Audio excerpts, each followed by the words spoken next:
Hi everyone, welcome. We are a couple of minutes, no, we're actually not a couple of minutes late. Sorry, my mistake. It seems that it's actually using my local time here on my machine in StreamYard and not the actual real time. So I think if anything, we're starting a bit early, Liesel. Are we We not? are starting a bit early. Oops. Uh-oh. Shall we Okay. shall we hang a little bit? Sorry, Skulk, I wanted to stop you. And then I Yes. thought maybe but I thought maybe there's Yeah. something on my end I'm No, not so seeing. my computer is about 7 minutes ahead, and I'm just too lazy to adjust it to the actual real time. And I didn't realize that StreamYard just uses my local computer time when it shows how much time is remaining, instead of actually like some type of server time. But yeah, we can maybe just hang a bit. Let's hang a bit. Yes. And I think maybe that's yeah. So I was actually busy asking a question um, before before I started us very preemptively, and it might be worth just like touching on that lightly. I mean, while we wait for it to become 6 on the dot. Obviously, Steve, without giving too much away, I don't want us to start kind of like unpacking this a bit if this is the core tenet of what you're going to be talking about. But so, like, obviously, when I saw the title of your talk, I think the part that really resonated with me is kind of like, so the title is obviously, I'm going to paraphrase here, but it's along the lines of, AI appears smart, and that's actually very dangerous that it appears smart.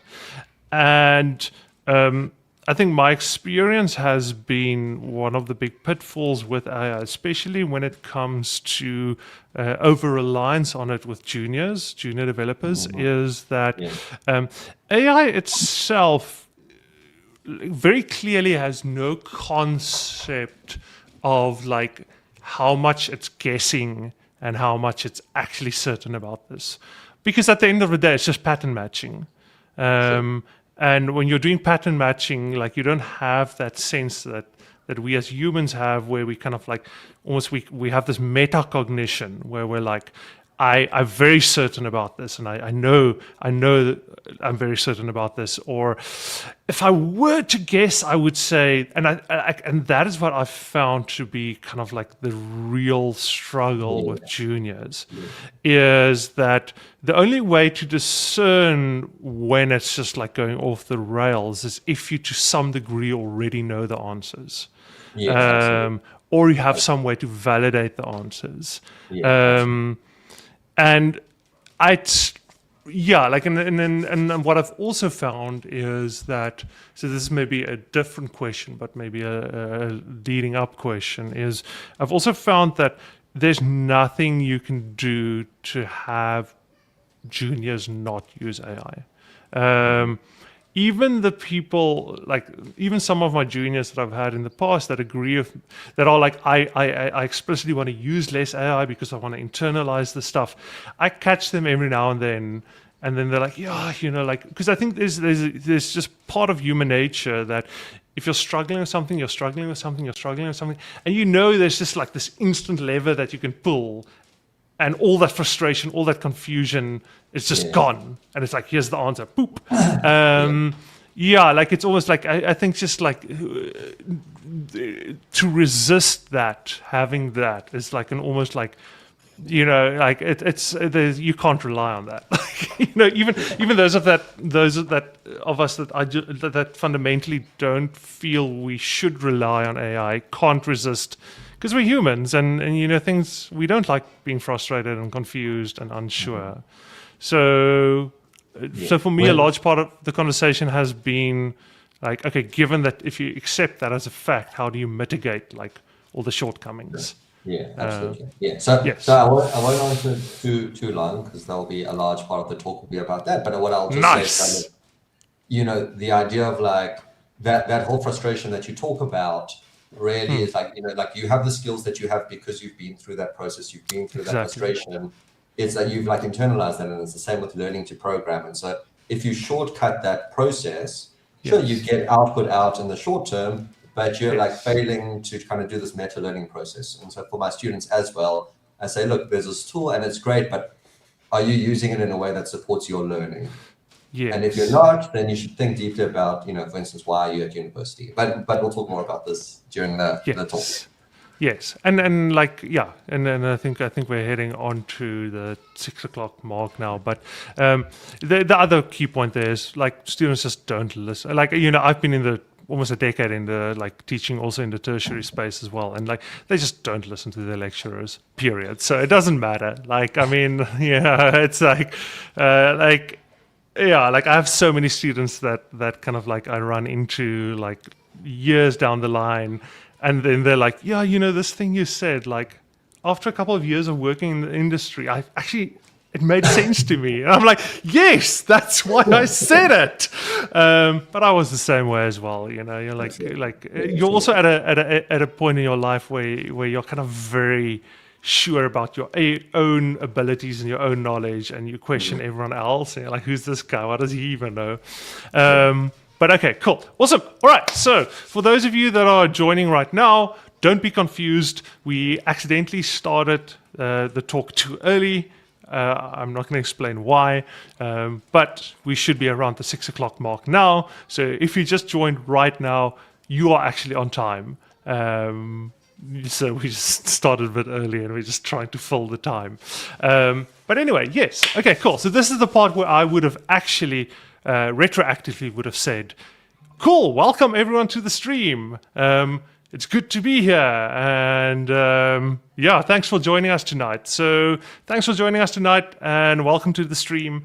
And I don't want to waste any time because I think we have someone who's has a lot of like really insightful things to say about like the topics that we're going to discuss here, and I don't want to waste any of that time on kind of like too much admin or housekeeping or just rambling. So I'm happy to just immediately give over to Liesel. She can just do a bit of an introduction in terms of who FEDSA is, who Steve is, and what he's going to be talking about tonight. And I think then we can just jump straight into it. I just quickly want to mention I'm going to be hanging out in the text chat. If you have any questions as he goes, just pop it in the text chat.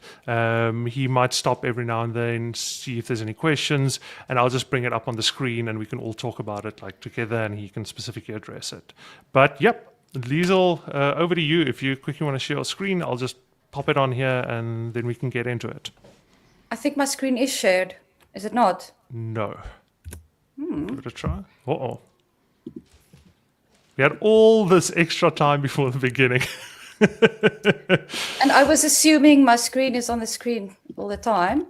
Oh, no. Okay, there we go. Okay. Yes, now your screen is on the screen. Okay. Great. Let's go. Okay, so thank you everyone for joining. Super exciting talk we're having today. I can't wait to get into it. Just a quick intro to FEDSA. We are Front-End Engineering and Design South Africa. We've got a few sponsors on the line. Everybody that works for our community does it on a volunteer basis from the good of their heart. But we do need a little bit of money to keep it going. So KRS is one of our big sponsors. Big shout out to them and thanks. We've got New Media Labs, which is this colorful logo at the bottom, nml.co.za. And then we've got io.co.za, who's also a sponsor for the community. Thank you to NML and io as well. They have been long-time sponsors of the community. The topic of our talk today is why AI feels smart and why that's dangerous. I had an opportunity to see this talk in person with Steve James, or Dr. Steve James, at IT Indaba last year. And it was such an insightful talk. And I reached out to him afterwards and I asked him if he can come and do the talk again for our community. He said yes. So thank you so much for popping in and doing the talk for us. I think we're going to have many discussion points. Then to follow Dr. Stephen James on LinkedIn is, the normal LinkedIn /IN/Stephen-James. You can check him out there.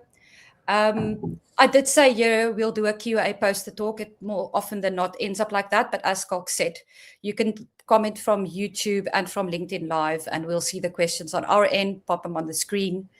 We do have a newsletter going, and our readership is growing all the time. So if you'd like to join the newsletter, Schalk will be posting the join link for the newsletter in the comment section. And then also we have our community running on Discord at the moment. So if you want to join the community, Schalk will post the link and it will take you directly to Discord to join.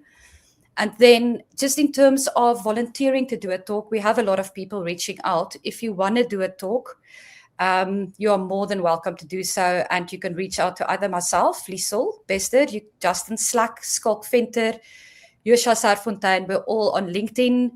You will find us under our names and you can just drop us a DM to do a talk. And I will hand over to Dr. Stephen James for the talk. Thank you so much. Great, thanks everyone. Thanks for having me. Thanks for the invite, Liesel and team. Yeah, so glad to be here. Hopefully everyone can see my screen. And so kind of my plan of action for today is I want to talk to you a bit about artificial intelligence. Obviously, that's a hot topic that everyone's heard of. And I really want to get into like the nuts and bolts of exactly what's going on under the hood, what it can do and what it can't do, and then kind of how you might want to think about the ramifications of using it or not using it in your kind of day-to-day life. So maybe just a quick background about myself. I am a senior lecturer in computer science at Wits University. I finished my PhD in 2021 in a field of machine learning called reinforcement learning. I work a lot with machine learning at the intersection of machine learning and robotics. And kind of I co-direct a group called the Rail Lab, which is about robotics, autonomous intelligence and learning.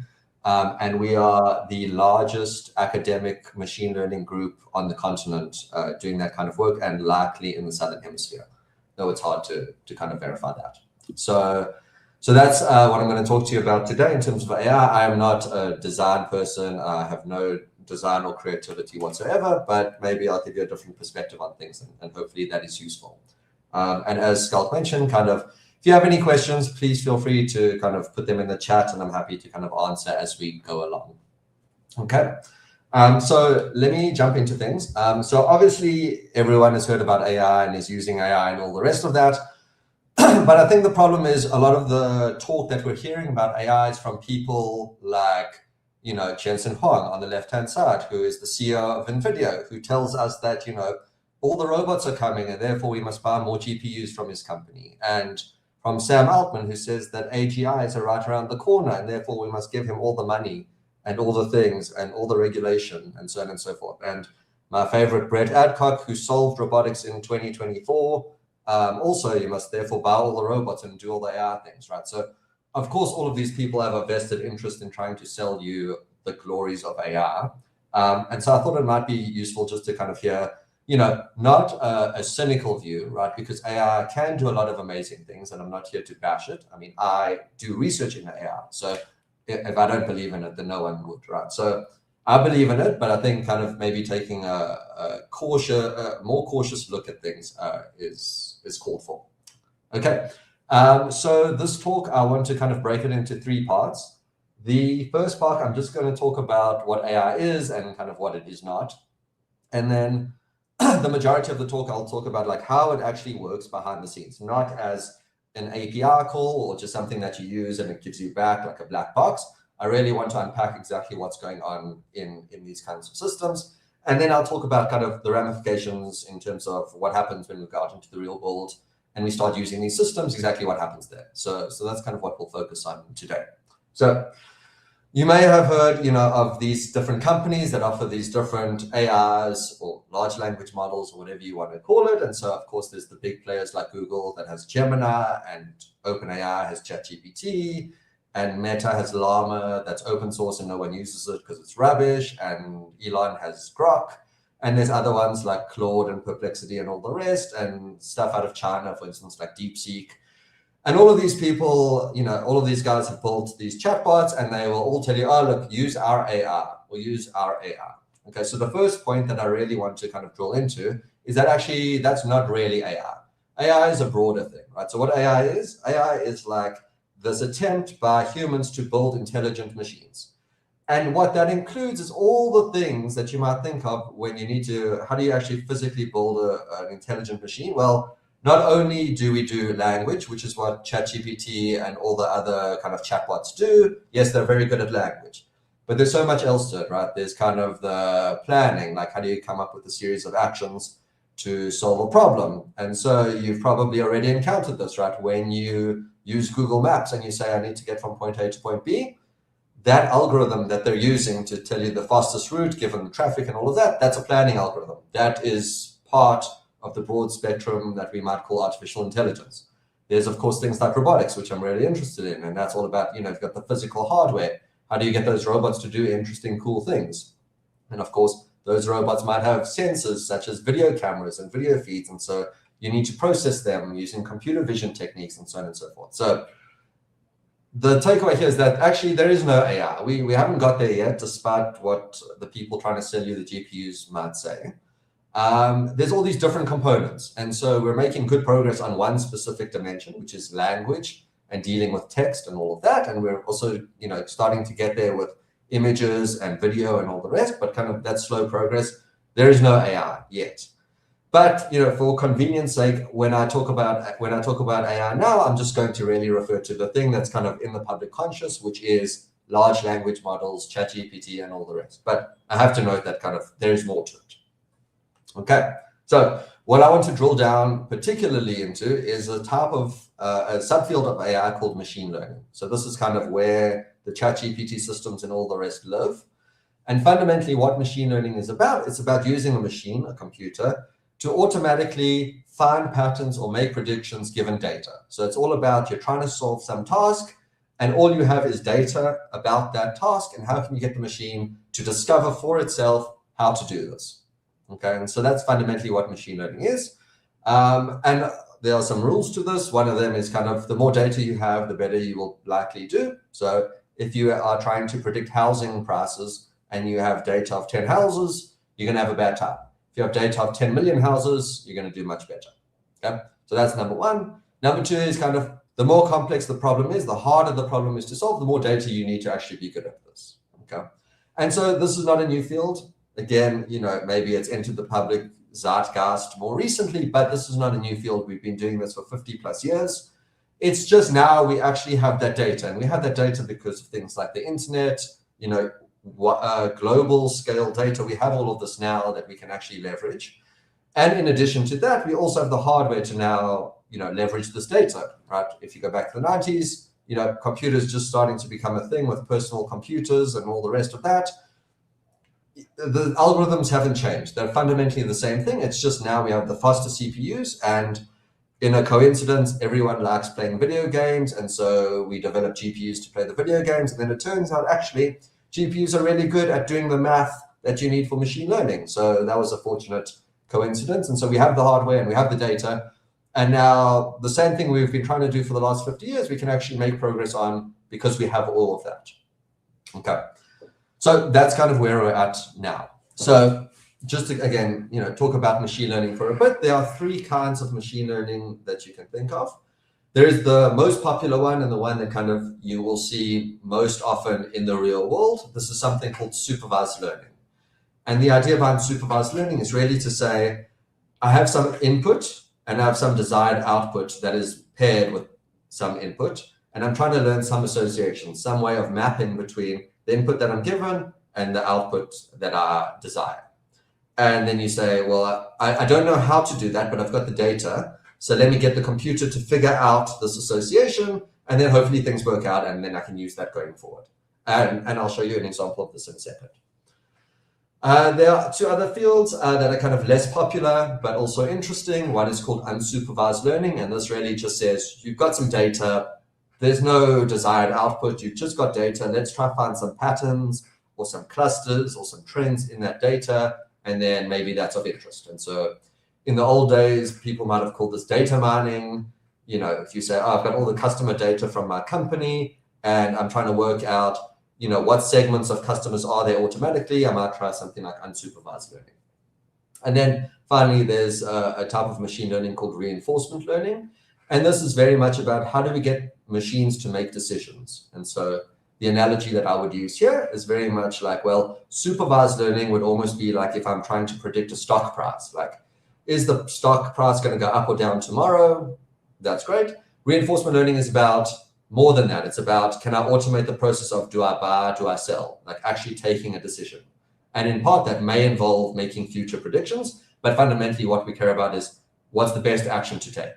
And so that's a much harder problem, actually, it turns out. And so this is less common because it's very hard, but you will see this come up in things like recommender systems. And so recommender systems, whether they're suggesting the next Netflix show or the next item on Amazon to buy or whatever the case, are using like some kind of naive form of reinforcement learning and taking actions to kind of feed you the next thing that they think you'll click on.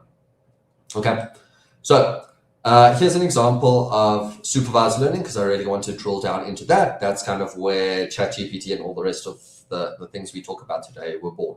So let's have some pictures of dogs. So this is my dog. His name is Ollie, and he's very cute. So I have a bunch of pictures of dogs. And then maybe separately, I have some pictures of cats. So here are some cats. And I say to you, well, you know, let's imagine we're at a company and you are my junior, and I say to you, I would really like you to build a program that could take as input a picture, and then it should tell me the program, it should return, is the thing a cat or is it a dog in the photo? Okay, and that's all you get. You know, this is your job. And now you could sit and think about how you might do this, and you could maybe quickly realize that that's actually a really, really hard problem to do. Like, how do you actually determine, given just some pixels, right? Because fundamentally, we know that it's a cat or dog because we have eyes and we're human. But fundamentally, these are arrays of pixels. And so how do you know that one array is a dog and one is a cat? You know, they both have 4 legs and a tail and they are furry. That's like a really hard problem to solve. And if I asked you to write a Python function or a C++, like this is really hard, like almost impossible. So machine learning will come along and say, actually, that is too hard. You as a human, it's too hard for you. We should just let the computer do this. Let the computer work out how to do this. And our job will just be to collect data of examples of cats and of examples of dogs. Let's just go collect the data, and then we'll get the machine to figure out that program. Okay, and so fundamentally, at a very high level, this is how supervised learning works. We have this thing in the middle, this kind of black box, which we'll call a machine learning model. And fundamentally, we're feeding example inputs, so images into it, one at a time. And the output is going to be, it's a cat or a dog or some other label that we care about. And you can think of this there's many ways you can think of what a machine learning model is, but a way I like to think about it is it's basically a computer program that has been automatically learned. So the machine, the algorithm has discovered a computer program that when run and given some input as an image will return and output a corresponding label that you hope is correct. And so that's what a machine learning is fundamentally trying to do. Okay, so you feed it in, and machine learning will handle how to actually construct this program, and we call this training. And basically the job of training is to feed in all the data and discover this association automatically between the inputs and outputs. And then the whole point of this, the whole point of going through all of this pain and suffering is that at the end, when you're done, you can then go and deploy that. You can take your little black box, your little learned program, and you can use it in the real world, and you can give it a brand new image that you've just seen, that it's never seen before, and then it will predict, is this a cat or a dog? And then that's useful for deployment going forward. Okay, so that's fundamentally what supervised learning is about. And so this will be the only slide with maths, because I certainly don't like maths, and I'm sure no one else likes maths here either.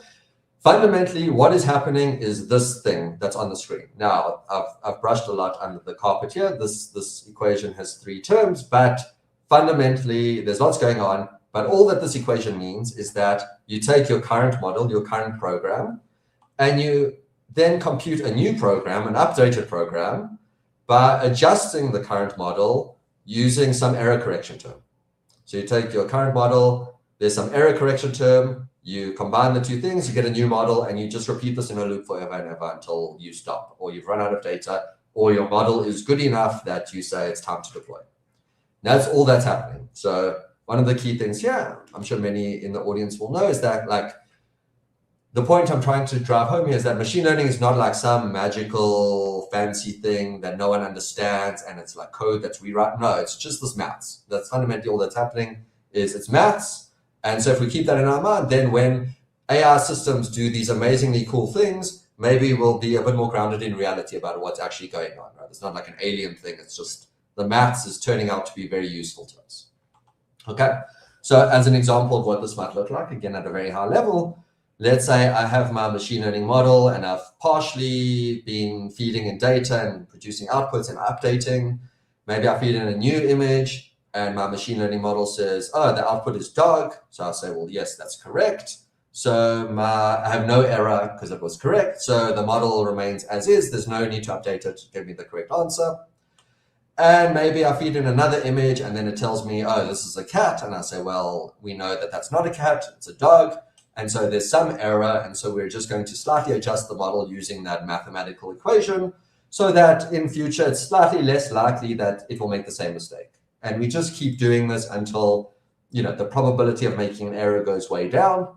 We'll never be perfect because this is a very hard problem, but we can get like pretty good accuracy. We say, 99.999% of the time we're correct, then great, we say good enough for our use case. Okay, so that's supervised learning in a nutshell. Obviously, in this case, we're taking in images and we're outputting a label like text. Okay, so we can do many things with this. Like we saw, if we are given an image, we can say, what's the probability that it's a dog? So that's one thing. But we can do other things. So more generally, this kind of thing is known as classification. Because what you're doing is you're assigning an image or some input to a particular class.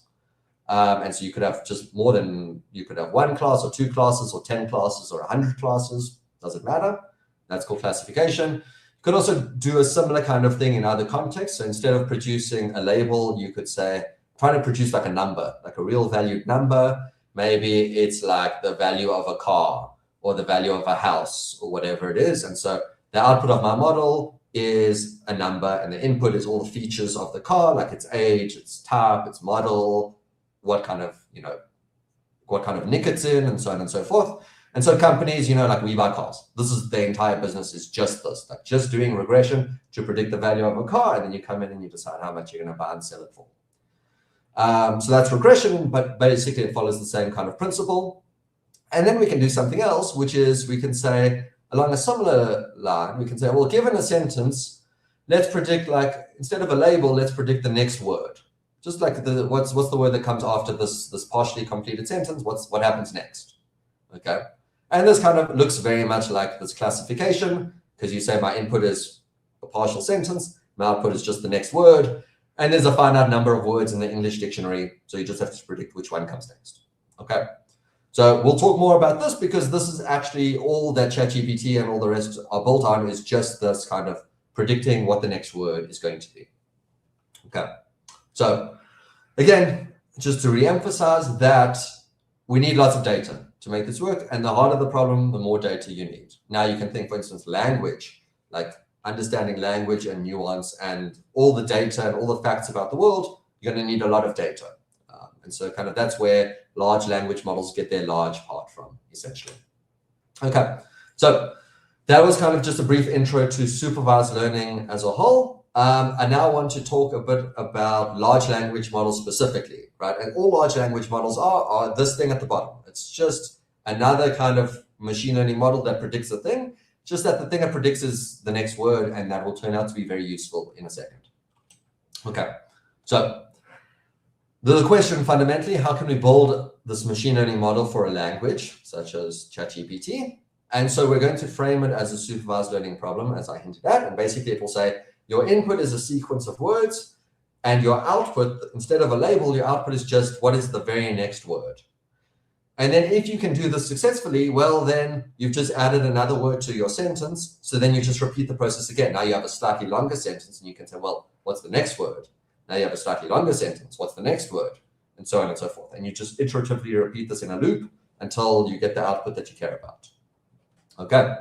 And so large language models are typically trained kind of using these two ideas, although, the devil's in the details. So there's two phases. The first phase, phase one, is really just about capturing the relationship between words and text. Okay, and this is really about like the structure of language, grammar, and these kinds of rules. Not necessarily it being useful or it being desirable, just do I understand how language works as a whole? And that's what phase one is really about. These things over here are called generative pre-trained transformers, which is where the GPT of ChatGPT comes from. And so phase one will be about that. And then phase two will basically say, well, I've got this machine learning model that is good at language, but I actually need it to be useful to me as a human for the tasks that I care about. And so phase two will be about taking that model and then making it useful for our tasks. And in this phase, we will do things like bringing in humans to kind of act as moderators to rate the output, to say, this is good output, this is bad output. And this is a step called reinforcement learning from human feedback, RLHF. And if you remember this reinforcement learning I mentioned earlier, it's really about machine learning for taking actions. And so kind of they use methods that are inspired from this field in order to improve the models to actually be useful. Okay, so the ChatGPT, the two parts of this, the GPT is this part, which is just about the structure. And then the chat part is saying, I want this thing to be like a back and forth chatbot that can interact with me and have a good dialogue. And so that's what step two is about. And that's ChatGPT. Okay, so we'll kind of look through at a very high level exactly how this works. Okay, so step one in phase one says, go get all the data in the world. And so companies went off and they did this and they scraped all the data off the internet. And of course, there's a lot of controversy about this because lots of the data is copyright and lots of the data is harmful and has, you know, terrible images and terrible text and all of these biases and just awfulness that exists on the internet. Of course, the internet is not only awful, but there's a lot of stuff on it that's really bad, and you don't want that going into your model. And so it's tricky to clean up when you have, you know, petabytes of data that you've collected. But fundamentally, what they're doing is they're going off and they're collecting all the data. Okay, and so they basically, what we end up with is a bunch of text that looks like this. This is a copy of this from the Wikipedia page on what design is. And so you'll get just a bunch of text that, you know, is coherent because it's been written by humans in the past and so on and so forth. So we'll have this data. And that's all well and good, but we need like that target thing that we're training our model for. We need to say like, what is the corresponding output? And so there's a very simple trick that we do in order to make this work. And it's like so simple that you can't believe trillions of dollars are spent in AI that it's this simple. So basically what you do is you take all the data and you start removing words at random and you turn them into like little tasks. So you might take that paragraph that I showed you and you just say, oh, well, the first four words are a design is the, and then I say, that's all you get. And you have to predict the word concept. We know the answer is concept because it was in the data. It said a design is the concept or proposal. So we knew that the answer was concept. So we automatically create these examples of inputs and outputs directly from our data. You know, and we can say the word design, the answer in this case is refers. And we just do this across all our data. Now you can imagine if you have petabytes of data on the internet, you know, just from this paragraph alone, I could make 100 different input-output pairs because I could take out each single word one at a time and ask you to predict what that word is. So you can imagine the sheer amount of input-output pairs that I can create from all the data on the internet. Fundamentally, that's what happens. That's the whole pre-training process is about doing this and about building these input-output pairs and training your model on this. And so when people talk about ChatGPT, GPT-5 cost $80 million, $100 million to train or whatever it was, it's because it's training on this amount of data, which is a lot. Okay, so just as an aside, you could ask, well, but like that's text. And we know computers kind of fundamentally deal with numbers. So how is this treated? Like, how do you actually predict words if computers are fundamentally big calculators? So what the idea here is that actually words are broken into these things called tokens. And you can think of these as like syllables or commonly occurring words or characters. And each token has an ID in a dictionary. And this is typically like, you know, you might have 100,000 tokens in your dictionary. And so what you're trying to predict is like, what's the next token fundamentally? You can substitute token with word most of the time, sometimes not, but mainly it is. And then there's some additional information that represents the position of each token. We won't get into that, but that's needed because obviously any particular sentence that you have, the order where the word occurs matters. Like if I say, I am not happy, the fact that not came before happy, well, that's important. And so it's important to know that not came before happy because that tells you that that sentence means something very different. And so this is kind of how things work. They're just numbers. And so just to show you an example, here is some text that I typed out, and it says, I've also misspelled it. So apologies for the typo, but it says Steve doesn't know much about design or UX, and so he also can't spell or type, cannot think of a good example to put here. Instead, he's just going to write some perfectly cromulent words to showcase how tokenization works, okay? And so what you can see at the bottom is kind of the way that GPT-5 and related models deal with this is they treat each word over here, each kind of highlighted bit is a single token. So words that are common or syllables that are common are encoded in a single token, and words that are longer or less common kind of get 2 tokens. So you can see like Steve, common enough name, so that gets its own token. Doesn't, even though it's like a longer word, because it's so common, that gets its own token, and so on and so forth. You can see, for instance, well, my misspelling over here of cannot has actually been broken into 3 tokens because it's like, well, I've never seen this. I don't often see a CN together. So I should break CN into 1 token and AN into another and OT into another. I also typed the word cromulent because, again, cromulent is not a popular word on the internet. And so it doesn't have a single token. That's going to be 2 tokens, the crom and the ulent. And then also tokenization is a long word. So that's going to be token and ization. Okay. And these tokens will change over time because they're actually learned, like they're automatically discovered, like what's the best way of compressing text into these kind of tokens, because of course, the fewer tokens you use, the cheaper it is to actually run on the hardware. And so we're trying to be efficient there. And a comment, online also raises the point that absolutely things like white space punctuation is included. So you can see like even the punctuation marks here, like the full stop gets its own token, doesn't because it has an apostrophe and they treat that as one.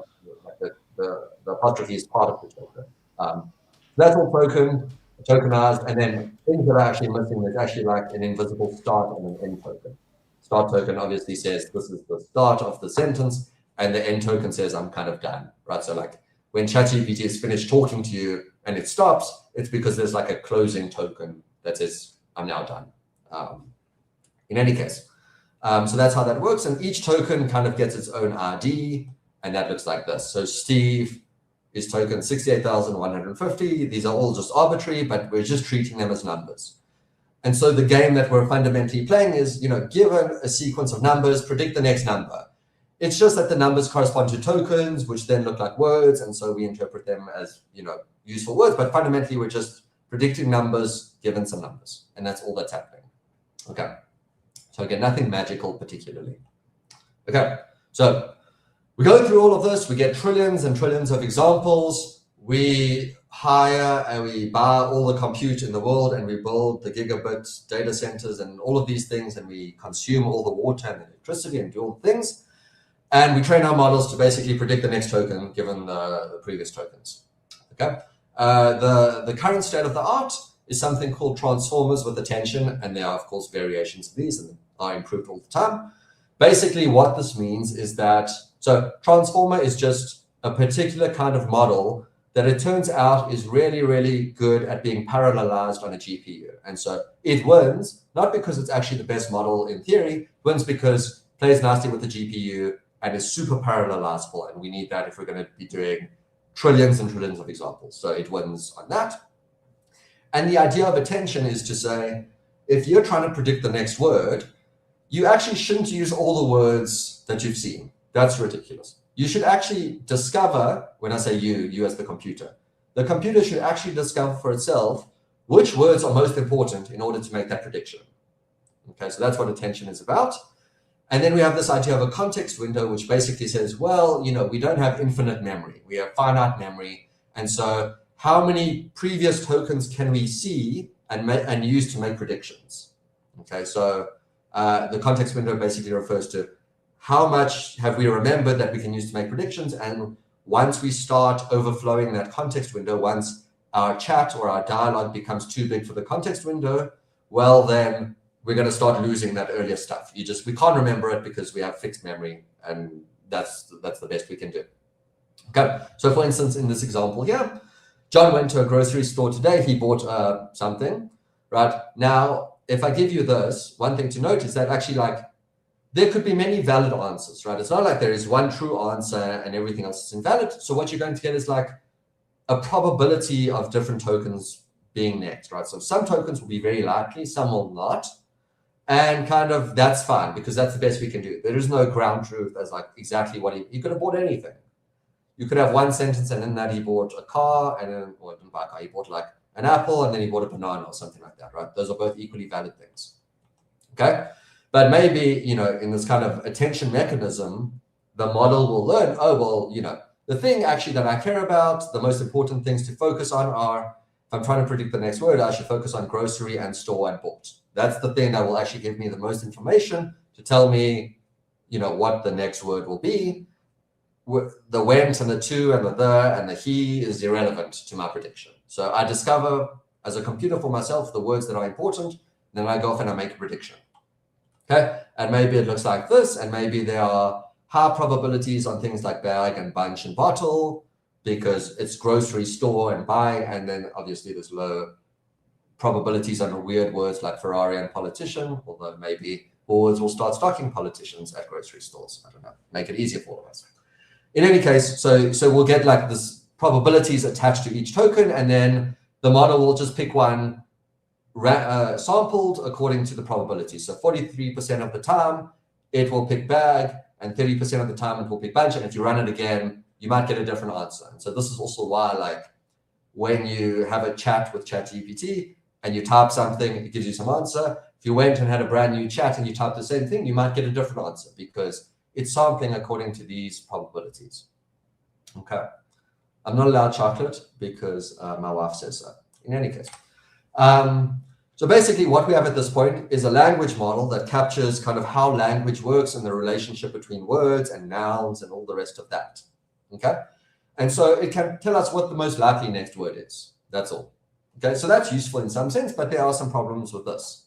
Okay. One problem is that the most likely next word is not necessarily the truth. Maybe it is. It depends on the data that you have, right? So for instance, the fact that your large language model will tell you that, I don't know, what's a fact? It's hard to think of facts these days. That like, that, I don't know, in currently in 2025, the president of South Africa is Cyril Ramaphosa. Why is that? Not because it has some like intrinsic knowledge of this. It's because in all the data that it has, in all the words that it has, it turns out that when you see President South Africa 2025, the words that are around that are Cyril Ramaphosa. And so it's going to say that because that's in the data. Now, if your data says something else, it's just going to say that because it doesn't know. It's just making most likely next word predictions. And so it can't know because, you know, this idea of knowing something is very vague and hard to pin down. Just looking at the data and it says, well, the data says most likely Cyril, so let's go with Cyril. Okay. So as an example, I typed this into DeepSeek and I said, who are some people involved in FEDSA? Keep it brief, only output names and a sentence description for each. And it tells me this. And now, you know, I didn't actually check, but I imagine this is all nonsense. Maybe someone can correct me, but I imagine this is not at all true. But, you know, if you didn't know any better, you would think that seems like a perfectly reasonable thing. Those are perfectly reasonable names. Totally. I mean, of course, there are co-founders. There's two of them, and organizers and community. Like, those are all words that could presumably be an answer to this question, just that they're not right. They're not right at all. Just could be. I think this person is like an Australian artist. I did Google her. I wanted to know that. For all you know, that's the real FEDSA, and like we are the imposters, pretending like we just kind of like scammed you into doing a talk, and we're like, yeah, we're associated with FEDSA, but like meanwhile, that's the real FEDSA. Absolutely, exactly. So maybe it's right and I'm wrong, but then we have a different problem at hand. Let's go with the assumption that this is in fact wrong, and Skalk and Liesel and all the rest are in fact the organizers and involved in this. And so it's wrong, but it looks completely reasonable. And so what you might see, come out of all of this is oftentimes when you use a chat GPT or something like that, and you ask it something that you're like the expert in, like you know more about this thing than anyone else, you're like, oh, it doesn't know anything.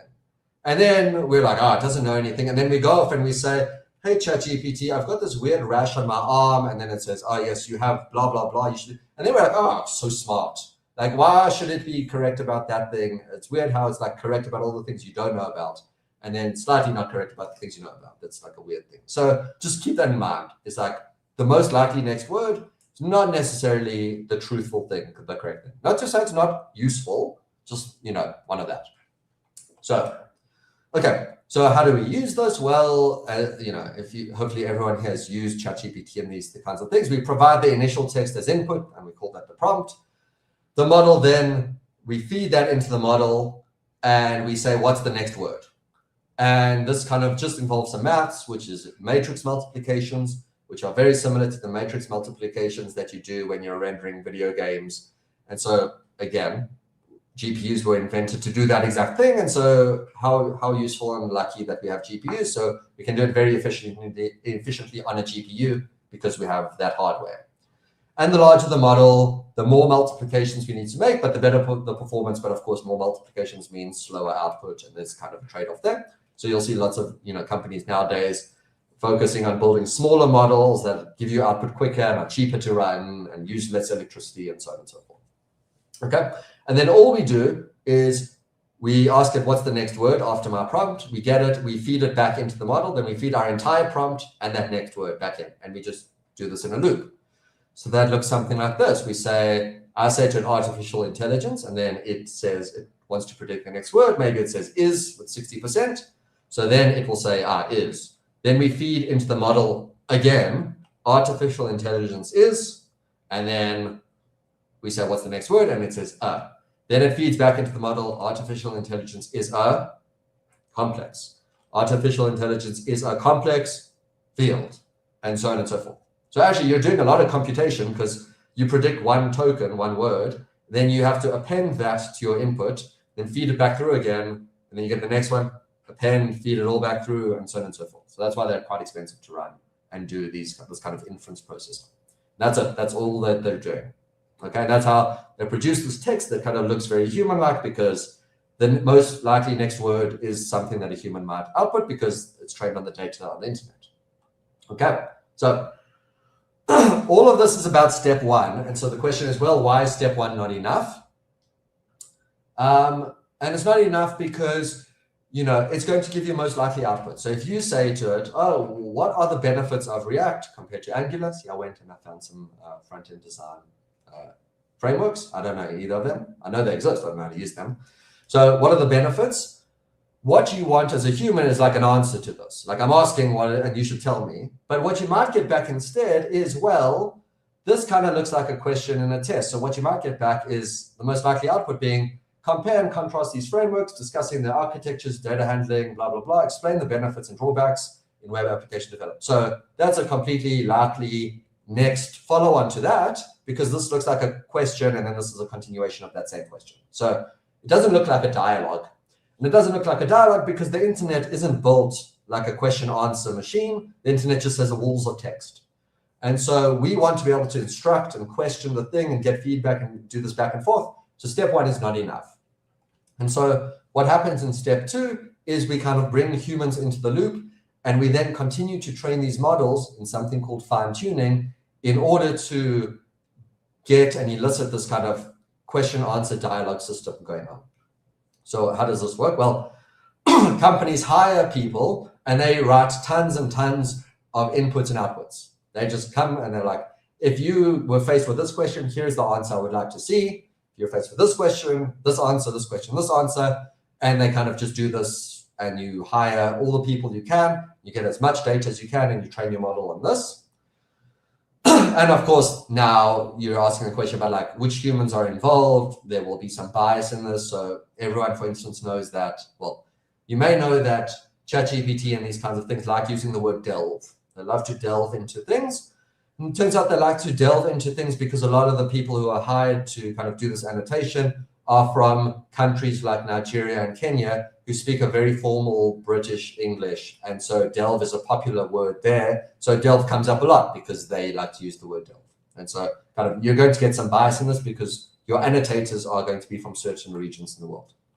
Okay, so they do this. There's also these kind of like multiple response rankings that you get. So they'll say, here's 2 responses, which one do you prefer? And maybe you've seen this also when using ChatGPT, it gives you back 2 answers. You say, do you like this one or this one? If you click on one, then it's going to use that and use that to kind of train its model to say, this one is better than this one. But fundamentally, it does a combination of both of these things. And then that's where we get like the kind of dialogue, question, answer, chatbot thing coming out at the end. And this is why it seems so human-like, right? So it seems human-like because it's been trained by people who are telling it what they want to hear. Okay, so it's optimized for human preferences. And so not necessarily correctness. And so we see a lot of this when the model, the large language model tells you how great you are and how wonderful your ideas are and how everything is correct. And of course, people, you know, if they're receiving this are going to say, yes, I like this response. It's giving me all the things that I want.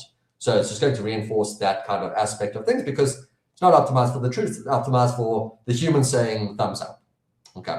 And so that's kind of why we get this behavior of saying everything is great and brilliant and wonderful and you are great and brilliant and wonderful. And if you point out a mistake, it will say, it's so sorry. It's terribly sorry. You are correct. No one has been more correct than you in the entire world. Here's the new answer. Okay. It's doing that because if you saw that, you'd be, so now, yes, good answer, and so on and so forth. So that's how it's trained. Okay. So let's summarize. Next word, next token predictor.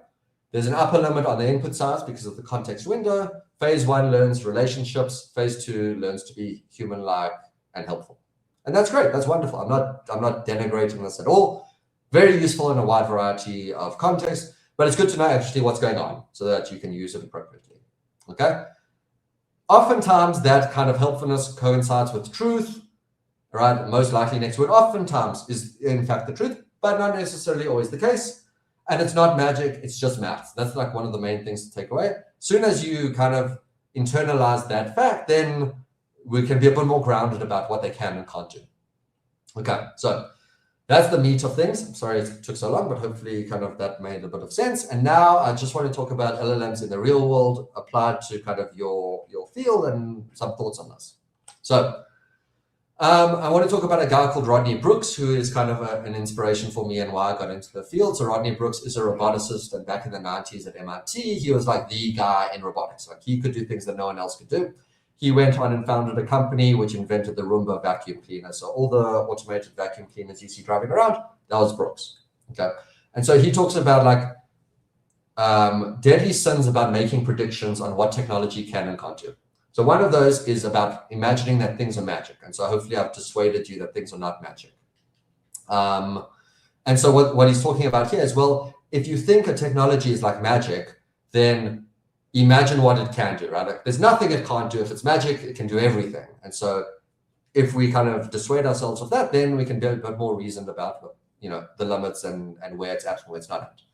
The other thing is about this kind of mix up between performance and competence. And so what we see here is like in the real world, if a human comes along and they do like, you know, they're a good coder and they produce really good code and good documentation and they're really good at their job, you then say, oh, well, they're good at that. They're clearly good at other skills that humans like that are good at. They're good at communicating with people and interfacing with clients, and they're good in a team and so on and so forth. You extend like all of these things that we associate with, you know, high quality coders and high quality, you know, employees, they have things going on. And so if you see ChatGPT do a good thing, like is really good at this one thing, you might be tempted to extend all of those things that humans are good at to ChatGPT. That's not necessarily the case. There's a very like ragged line of it's amazing at this, and then all of a sudden there's like the simple thing and it's just terrible at it, right? So an example on the right-hand side of the screen, you know, you say which number is bigger, 9.11 or 9.9. It tells you that 9.11 is bigger than 9.9, which is clearly not the case. And it does this because it looks and it says, oh, well, 11 is bigger than 9, therefore it must be true. Okay. And the way they get around this today in modern models is they have a calculator in the background, and if they're asked a maths question, they then use the calculator to work out. And then they can't actually know. They have to like actually calculate 9.11 minus this, and so on and so forth. So you see, oh, the thing coded my algorithm perfectly first time, and then it fails on something like this, right? Like a human who is an excellent coder doesn't fail on like a random silly maths question. And so being careful of that. There's this idea of exponentialism, which is to say, well, it's not good now, but it's like computers, it's going to double in performance and all of this, and it's just going to go up and up forever and ever, and exponentially going to increase because it's like a computer. That's not the case. Yes, computers increased exponentially, Moore's law, all the rest of that. And it does that because there's like a physical process, like the physics of the computer and the materials allow for that. There is no reason to expect that next year ChatGPT is twice as good. That's like a hope. Maybe it is, maybe it isn't, but there's no fundamental physical reason for why that should be. And then, of course, there's this idea of deployment speed, which is, oh, you see a nice demo and that's great. How long until it's actually used in the real world and it's reliable enough to be used in the real world? That takes much longer, right? Like there are many jobs that I see, many things that people are doing that don't need AI. They just need an Excel equation. And like you'd save 3 days worth of work if you would just do that. And like, it hasn't been done yet. So like, there's lots that still needs to be automated, never mind AI itself. So these things take a long time to actually enter into the real world. Okay, so what should you do with chatbots? Think of it a bit like your intern, first drafting, brainstorming, a back and forth kind of thing for doing research, all of that. That's great. You should definitely do that. If you're not doing that, you should be, there's a tool, go use the tool. But you still do all the important things. You are still responsible. You review, you edit. You are the one who's making decisions, and you're using this as kind of an intern who doesn't know much and will go fetch you a thing and come back and give you some answer, and you kind of evaluate that as a human. So should definitely go off and do that. And I'll talk about some downsides of this in a second. Okay, so specifically, let me talk about LLM for design, web design, and all of that. So there's lots you can do with it. There are many companies like Lovable and others where you can just type in a prompt like, make me a website that does this, make me a login screen, make me a landing page or whatever. Or you can do things like, I have a sketch of a user interface that I want. Let's turn that into working code. And it can do that pretty well. So let's look at some of this. But just a warning, of course, all of this is trained on data that's all online. And so what happens is, well, things are going to start converging to like what the average login screen looks like and what the average landing page looks like. Because if you have 10 million landing pages that all look the same, and remember we're talking about like lightly next words, well, in this case, instead of words and tokens, think about like code. Well, lightly next code is going to look like every landing page you've seen and every login page you've seen, because that's what's out there on the internet. Okay, so there's a great link. I encourage you to follow it. This is Claude. So Claude is made by a company called Anthropic, and they're very big on using this for AI design and things like that. They have a particular prompt that gets injected if you ask Claude to generate some user interface or something like that. And it's quite a long prompt. You can go read it. And you can, here's just a snippet that I've taken out. It says, this prompt, guides creation of distinctive production-grade front-end interfaces that avoid generic AI slop aesthetics. So we don't want AI slop. Implement real working code with exceptional attention to aesthetic details and creative toy. So, of course, this will work because you've said exceptional attention, not just exceptionally attentive to detail. Forgot the most critical part, which is no bugs. No bugs, yes. No. You always have to say with no bugs. I've cut it out. Let's say don't make any mistakes and everything. Rookie mistake, yeah. Exactly. So this is an example of what you'll see, and there's a lot more. So I encourage you to check it out. And even if you are using LLMs for design, and like you should definitely do, like you should have a prompt that looks something like this.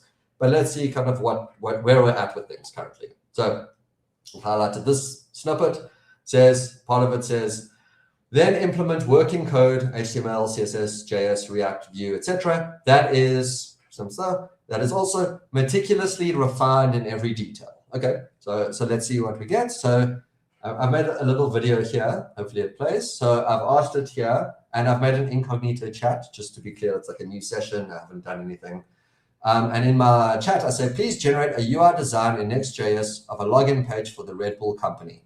Okay, so it thinks about this, and it consults its brief about how to do good design. It says it's going to be sleek and energy focused. It's going to be bold and energetic, because that's what Red Bull is. It's adrenaline fueled.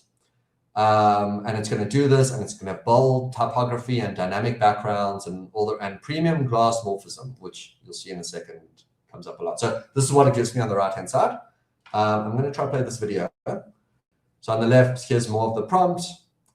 It kind of says it's going to go with an electric blue for accents. I'm not seeing that, but it wants that. Also yellow for highlights, and strategic uses of gradients and things like that. And this is what it's given me. So let's have a look. So this is the screen. You'll notice, though, there's like a problem because the text that they put in the email address is white, so you can't see it. And then, so not really attentive to detail there, because that's a problem. Also, this thing at the bottom that says like Google and Facebook is also white and white, so you can't read it. And the button to actually log in that says launch is white. So everything is white and white. And so they haven't been like super attentive to detail, even though they were supposed to be. Okay, so, you know, it's not always the case that the thing does what you want, but this is kind of what's being done and what's being used. Okay, so that's kind of one example. Now the example says, well, this is again quoting, don't use generic AI-generated aesthetics like overused fonts, cliched color schemes, particularly purple gradients and white backgrounds. So purple gradients, I'm sure people in the audience can tell me where purple gradients and white backgrounds comes from. It's probably like the default for Bootstrap or Material Design or one of these things. So, but keep in mind, it says, don't use purple gradients and white backgrounds. Don't use predictable layouts and component patterns and cookie cutter design. So don't do any of that. And so let's see how we do. So to be fair, I've made it a bit hard. I said, you know, a bit generic. I said, make a landing page for my company, including pricing plans, make it look pretty. So I was very clear, I want it to be pretty. So it's going to do that. It tells me it's going to be distinctive. So let's see how we go on that front. So it's going to be distinctive and polished and all of that. So, you know, let's see the distinctiveness. And it's going to give me gradient-based things and fully responsive and 3 pricing tiers and all the rest of that. It's going to give me a hero message, key features, pricing plan, and a call to action. Okay, so let's see what that looks like. And kind of, it looks very nice. There's my purple gradient on a white background, and it's got the 3 features. It's got my hero, it's got my different features, and it's got my 3 pricing plans, which is again a purple gradient, which really likes, and then a kind of call to action at the bottom, which is again a purple gradient on a white background.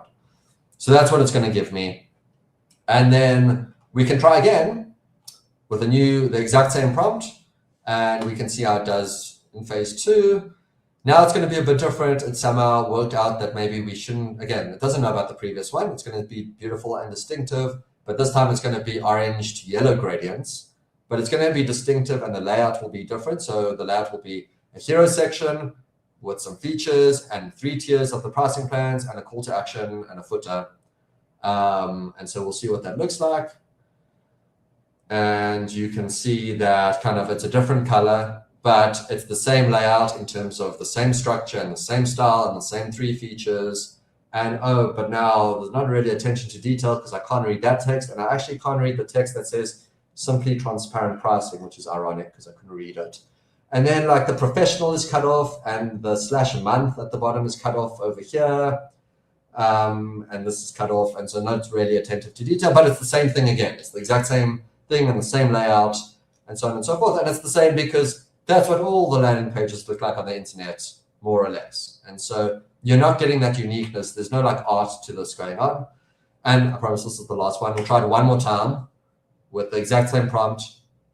And we'll see what it comes up with. And it tells me it's distinctive and it's going to feature a hero with features and pricing and a call to action and a footer. And we can look at this and it's going to give me, oh, sorry. Damn it, right at the moment when I was going to do the big reveal. Let's see if I can just get rid of this. Okay, maybe, sorry. I was so frustrated I banged my keyboard. So it looks like this. And okay, it's a different color scheme, but it's still the same. And now it's got 6 instead of 3, which is nice. The pricing is transparent and it's got 3 things there and it's got the call to action. So what I'm trying to get at here is that it's just all the same, and it's all the same because that is how the model is trained. If the majority of landing pages look the same, the majority of login pages look the same, then the thing you're going to get out looks the same. And that's fine if all you care about is a generic looking thing. But if you are like someone who is trying to like, you know, be distinctive and have your own voice, then this is taking away from that. This is just giving you the same thing that everyone else is getting. Okay. And then just very quickly, never convergent common choices. This is what it says across generations. So here's me. I gave it an image. I said, make a login screen that looks like this. Username, password, login, register, login with Google. And I asked it to add some flair. And it loves purple. So it gives me purple with the glass morphism effect. You guys will tell me why it likes that, but glass morphism is the thing. It tells me welcome back, username, password, buttons, and so on and so forth. And if I ask it again in a new session, it gives me back the same thing with the same everything in a slightly different color scheme. Oh, and I forgot to mention, there's also like the particle effects in the background. It likes that. So you're going to get particle effects in purple with the same layouts and the same everything with the glass morphism and so on and so forth. And again, it's just the mean. It's doing this because this is what everyone is doing, and so you're not being distinctive here. And then finally, just as an example, although again a bit tricky, I've given it the input, but instead now I've swapped around password and username. I've put password at the top, username at the bottom. Now, of course, that's a stupid thing to do, but I've asked for this, and it can't do this, and it can't do this because it's not ever really seen a layout that has the password on top and the username at the bottom. Like, it's just not in the data, and so of course it's going to ignore me because if a trillion login pages all look the same, it's not going to do this. And so you'll be unsurprised to hear it puts the username at the top and the password at the bottom. And that's fine. I mean, that makes perfect sense from a user human point of view, but that's not what I asked for. So I've picked a thing that's just not in the data, and you just can't do that because it hasn't seen that. It's not been trained on it. Okay. So that's kind of what I wanted to talk about in terms of using large language models for design and things like that. It's perfectly fine to do, but you run the risk of kind of reverting to the mean. And so that's, this is great for someone like me. I am not interested in design. That's not my job. I want a quick and easy login page, just done, easy and fun. Question is, now if you care about your craft and you want to go beyond this, this is not really going to give you that idea. And also use it for ideation. If you say, give me some examples of login screens, it's just going to give you back all the things that have been done. There's nothing really going beyond here. Okay. So I'm going to make some near and long-term predictions and how I think things will play out. It's always risky to do that. In 2015, we were told by Elon that self-driving cars will be in 2 years. 2016, Jeff Hinton, Nobel Prize winner, tells us radiologists will be obsolete. And then, today, radiologists driving to work. Okay. So LLMs are great for tasks and not jobs. And what I mean by that is, everyone says, oh, well, a large language model could never replace me because my job is more than just doing one thing. It's all these other things that are hard to define. That's true of everyone's job, fundamentally. So it's good for tasks, but not for jobs as a whole.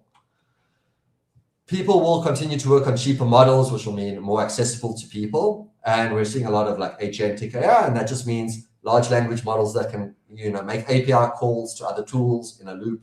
And that's all agentic AI means. And so that will become very popular. We're going to see lots of big gains, and we have seen already on things that are called verifiable. And so verifiable means if I have a large language model that outputs some stuff, is there a way to automatically check that that's correct? So for language, that was hard. We had to get humans involved to say this is good, this is bad. That costs a lot of money. That takes a lot of time. If you have tasks where you can actually then go verify if the thing is correct automatically, now you're golden, right? So in things like maths, we're seeing big gains. We're seeing that because you can train your model to solve a problem, and then it spits out an answer you can then automatically check, not with a human, like just automatically check, is that the correct answer? If it's correct, you say good. If it's incorrect, you say bad, and you train your model in a loop, and you don't need a human there, so you can train it on billions and billions and billions of examples. And the same for coding to some extent. If you can set up your code in a way that has like unit tests and these kinds of things, and you write code, it writes code and it passes the unit test, and you say that's good, and if it's bad, then it goes back and it rewrites it, and it kind of does this in a loop. So if you can verify that your task is solved, then that's great. You can see big gains there, and we're already seeing that now, and that's why coding agent models are so good at coding, for instance, and maths. Okay. Question in my mind is like, is good UI design and UX design verifiable?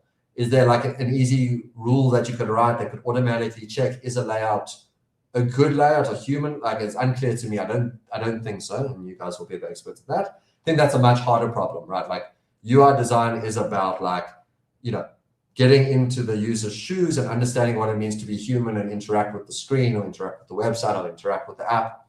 Large language model can't do that. It can only predict next tokens.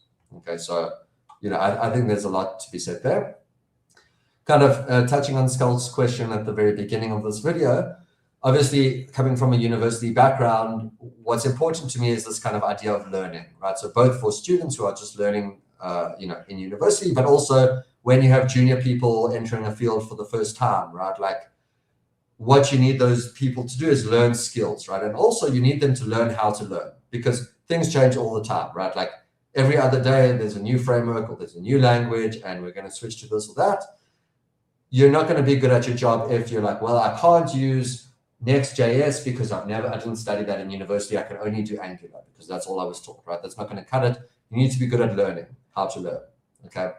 And you also need to be productive, of course. You need some output. And so there was a kind of study run a couple of weeks ago by Anthropic.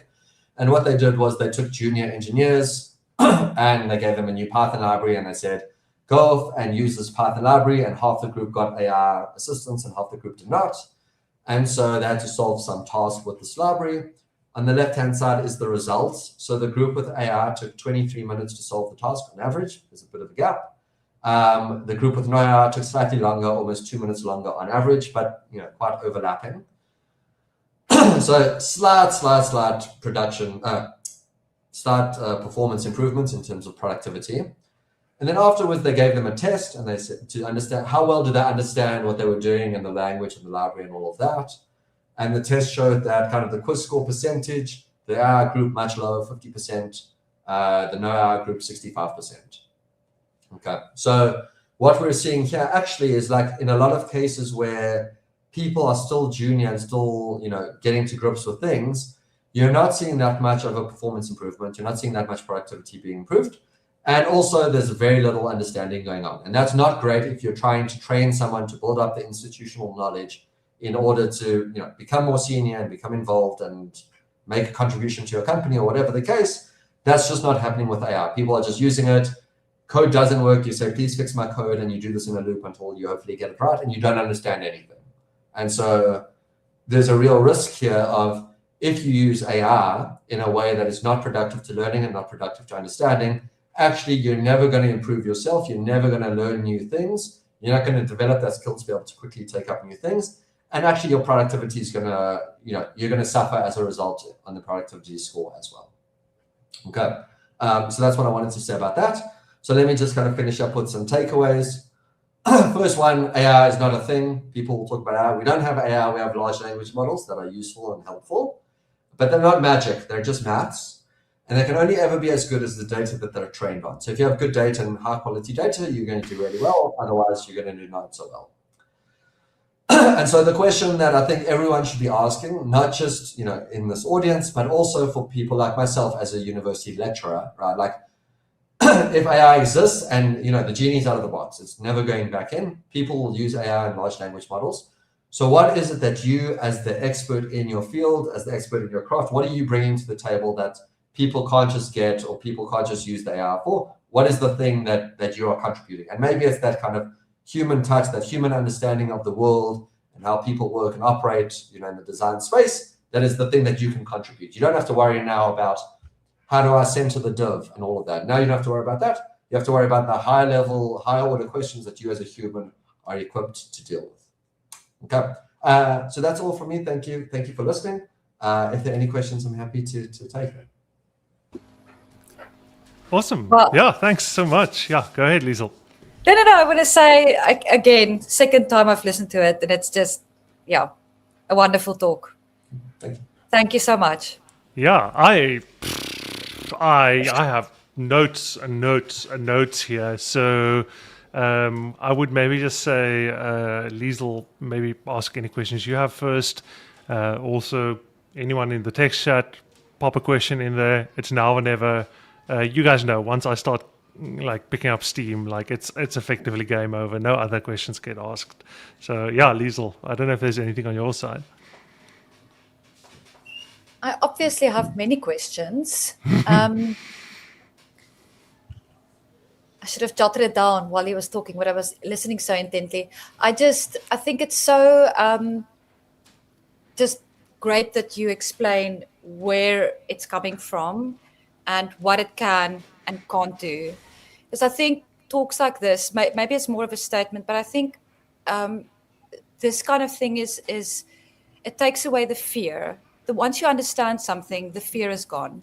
And so I use this, but I think I've managed to find a way where whatever I'm using, ChatGPT or Claude, I know exactly where it is that I can use it well and where it shouldn't be used.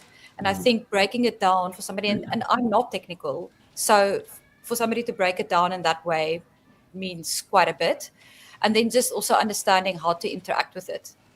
So yeah, it's more of a statement, but just such useful information. I'm hoping some of the people on the team that I work with are watching, and if not, I'm going to share it.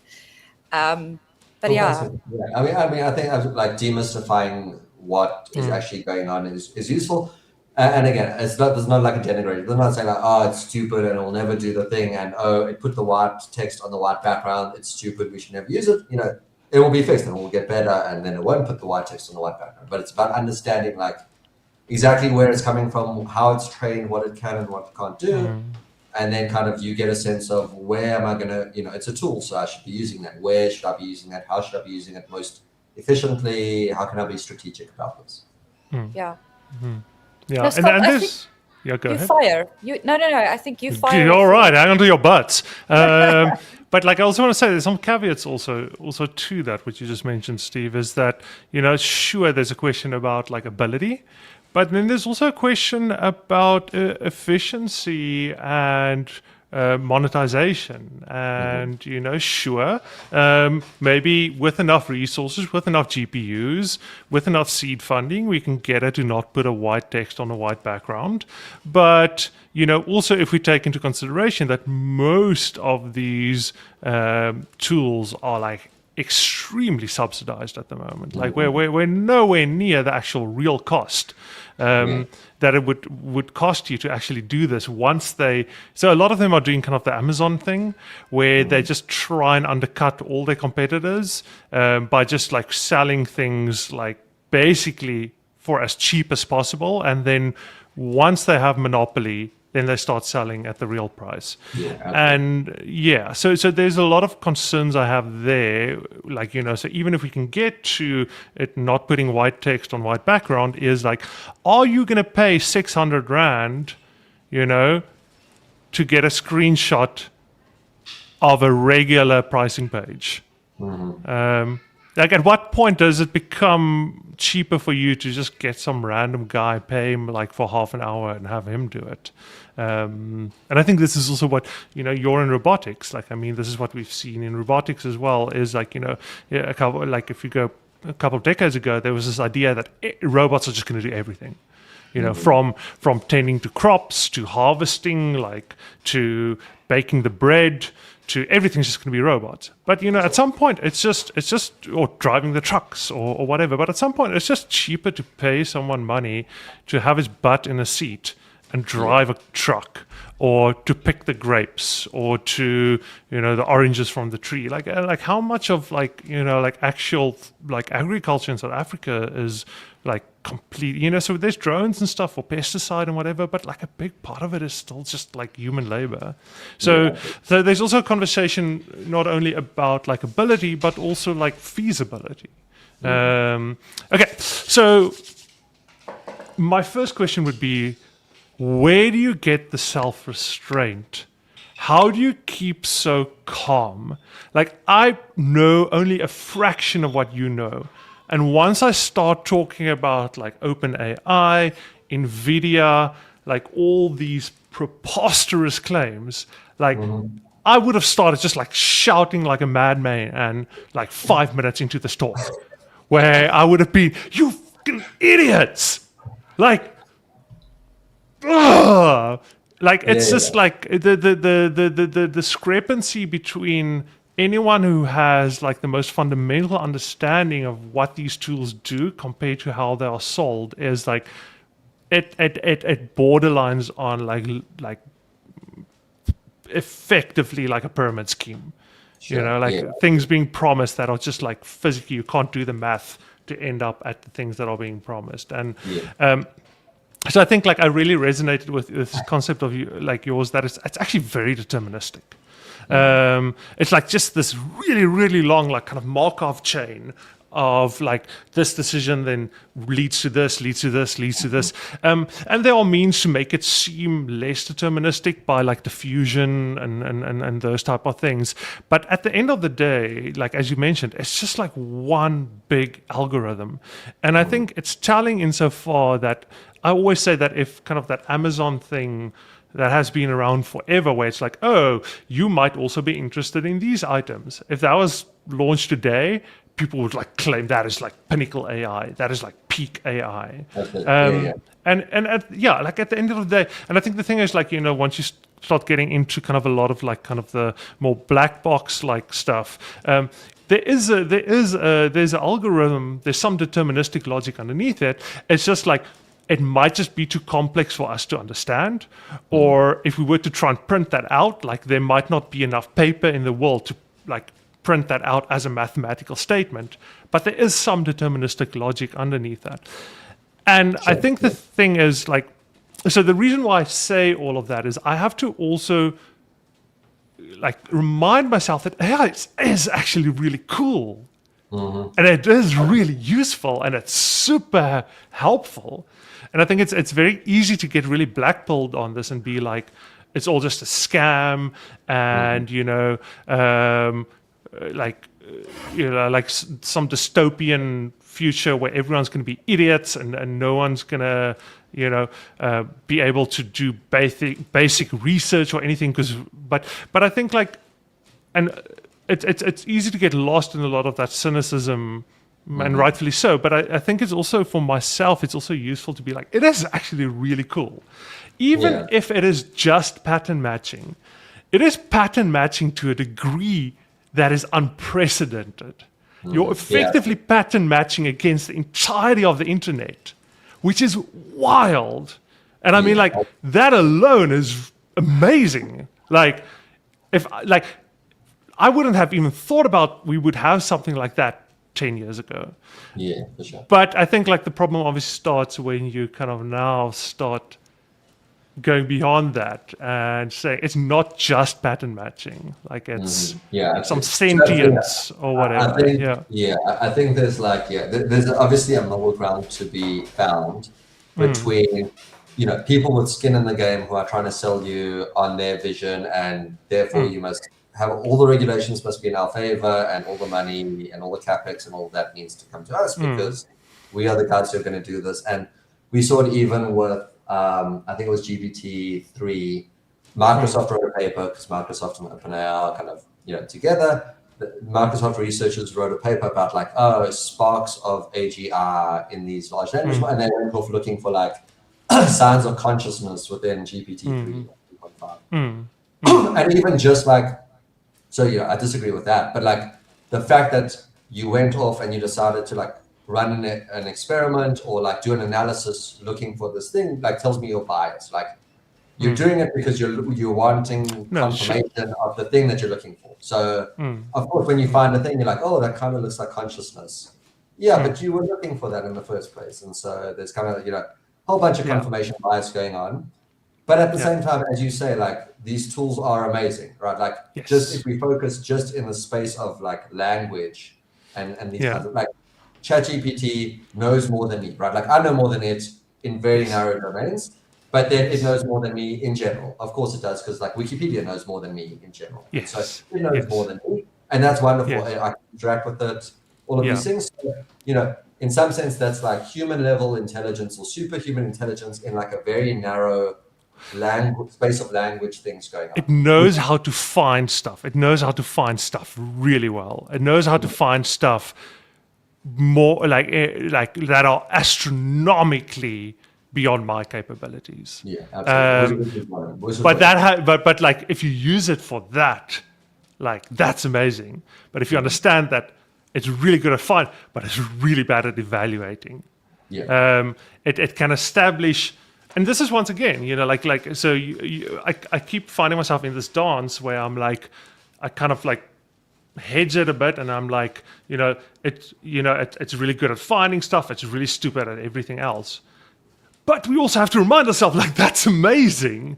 Like, Yeah. I mean, if you effectively treat it as it's just like a fancy word cloud, effectively, like I'm like, so you said, React and Angular, okay? So if you're just like, okay, what it's going to give me, it's going to give pieces of data points that it can confidently say is somehow related to this question about Angular, and like having that is amazing.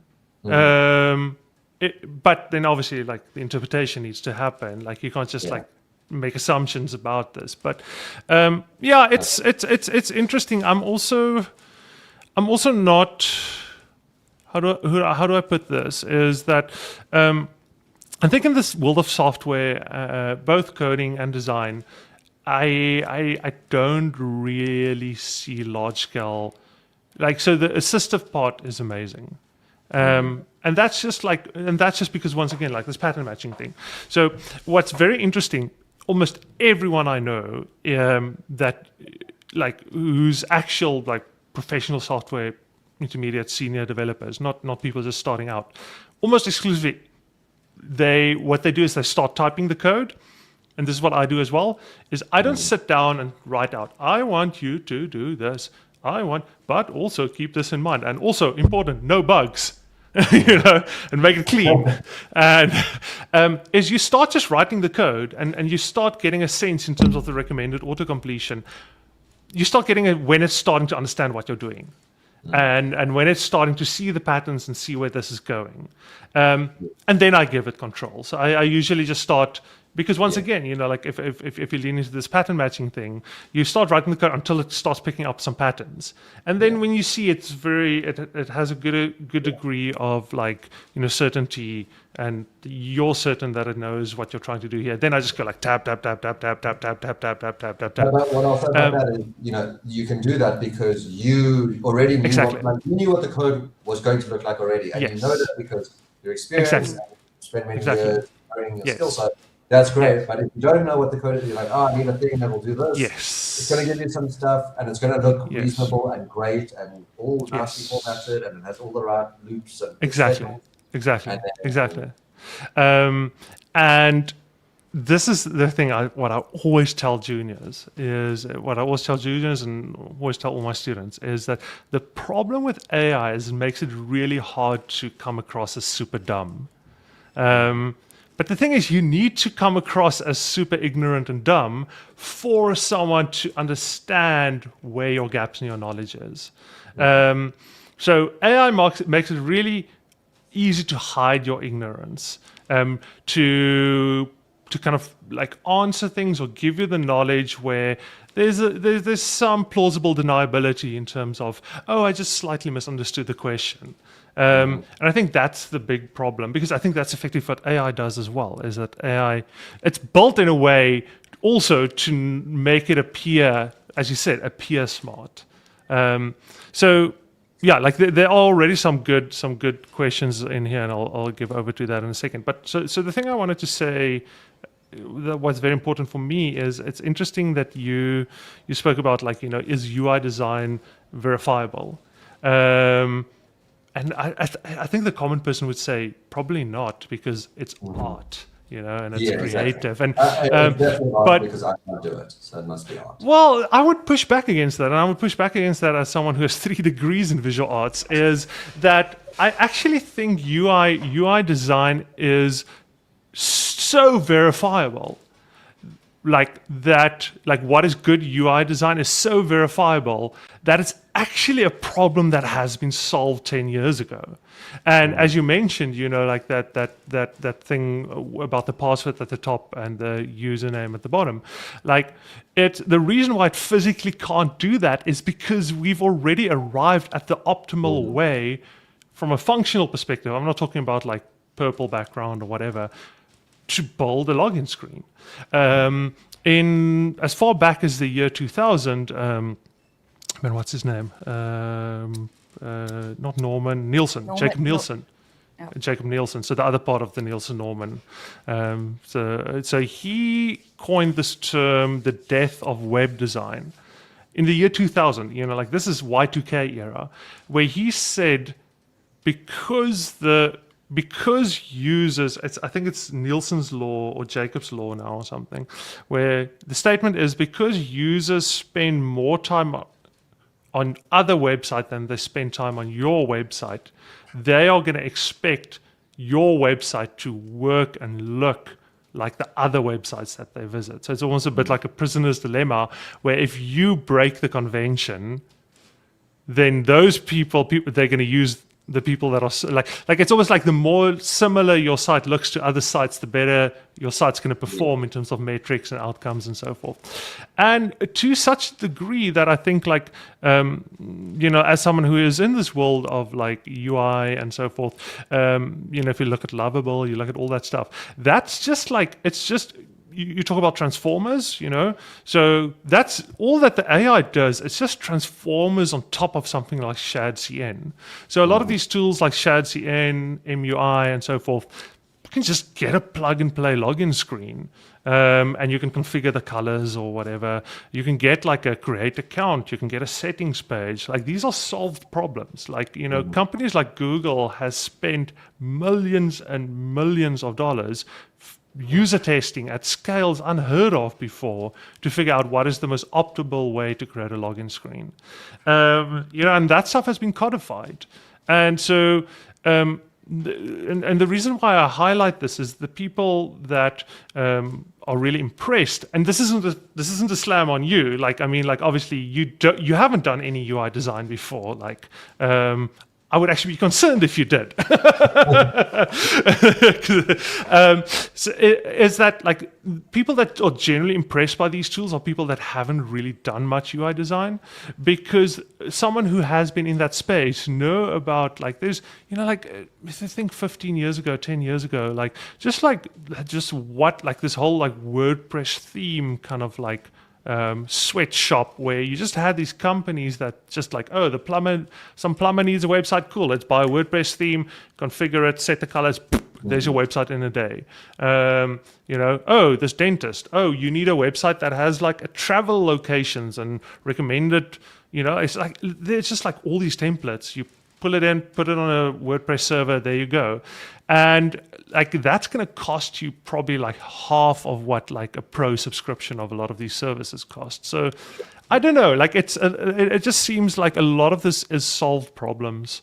And by definition it is, because you're matching against existing things. So you're going to things that, sorry, I've gone on so many tangents, but I think it's just I really resonated with what you said, and the problem of software and where I see a lot of the shortcomings of AI is that guy behind Ruby on Rails, DHH, he said that the thing about software is because people in software are so good at automating things, as I said with the WordPress example, or the Wix or Squarespace or whatever. You want a landing page, probably just go on there, drag stuff around, 5 minutes, there's your landing page, instead of now struggling with white text on white backgrounds and stuff. So he said the thing about software is, and this is also why software development is so hard to estimate in terms of how long it's going to take, is because the things that people actually pay money for is the novel things. Very few people are actually paying money for you to build a completely new ERP system from the ground up, or for you to build, yet another Tinder or whatever from the ground up. If someone were to tell me, hey, build a Tinder competitor or whatever, there's probably just so much existing stuff that I can just pull in, even as some swiping library or whatever. That stuff's trivial, and that's the stuff that AI is really good at. It's the stuff that's been solved over and over and over again. But anyone who's actually earning an intermediate or senior salary in software is day to day working on problems that this is the first time they've probably done this, and very likely the first time anyone's done it, try to do it in this very specific way. Yeah, and of course the context matters, and you work for you're at a company or some client, and you know about the company and client because you have Yes. knowledge of the outside world and all of that. Exactly. Kind of stuff. Absolutely. Yeah, now you get into like context bloat, and like we didn't even touch on that. There's so many other things I can touch on, but I want to kind of like open the. I just. Oh man, I said like in closing, let this be my final in closing, is that I really appreciate that meme you had about the radiologist driving cars, and I'm going to steal that one. My go-to one is the one by Paul Krugman, who said like, so he's the Nobel Prize, he won a Nobel Prize for economics, and he said, also pre-year 2000, he said that his prediction is that the collective impact of the internet is going to be in 20 years less than that of the fax machine. So also like, who the hell knows like what's going to happen? But so be. Just because someone is smart doesn't mean they're good at predicting stuff. Absolutely, especially in their field, right? Like making a prediction when you're an expert in a field, those two things are very different. Yes, and that's the most frustrating part. Is like when speaking to someone like you. I also have a friend he's kind of a researcher at Alan Gray, so he's like very on the pulse in terms of these type of things like investment and so forth.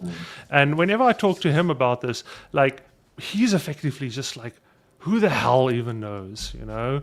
And like it's the same like with you, like it's like, I don't know, where's the stuff going? Who even knows where the stuff is going? But it's like, you know, then you speak to like some random guy who just graduated with a computer science degree, and like he can very clearly tell you what's going to happen with AI.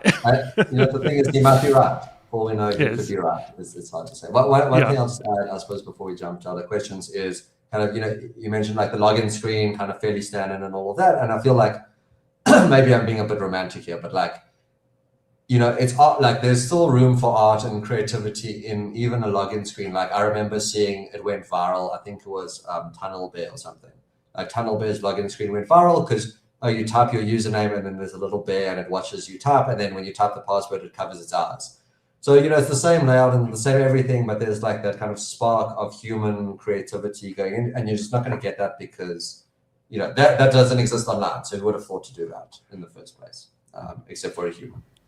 No, 100%. And yes, I have to like pull myself back here because I'm about to just jump in again. So let me. But like this is so great. Like I don't know. Like it's just such a great conversation for me. I do see Josh. Also, hi Josh. Good to have you join us, buddy. He says, "How do you avoid the addictive feedback loop?" I have no idea what he's talking about. So maybe if you just want to kind of like maybe clarify that a bit, Josh. It might have been in reference to something that was mentioned at that point where I now lost the context. Let me just see. Yeah, like I mean, like a lot of this, like, is effectively what we already touched on. Is that AI looks good at everything you don't know how to do.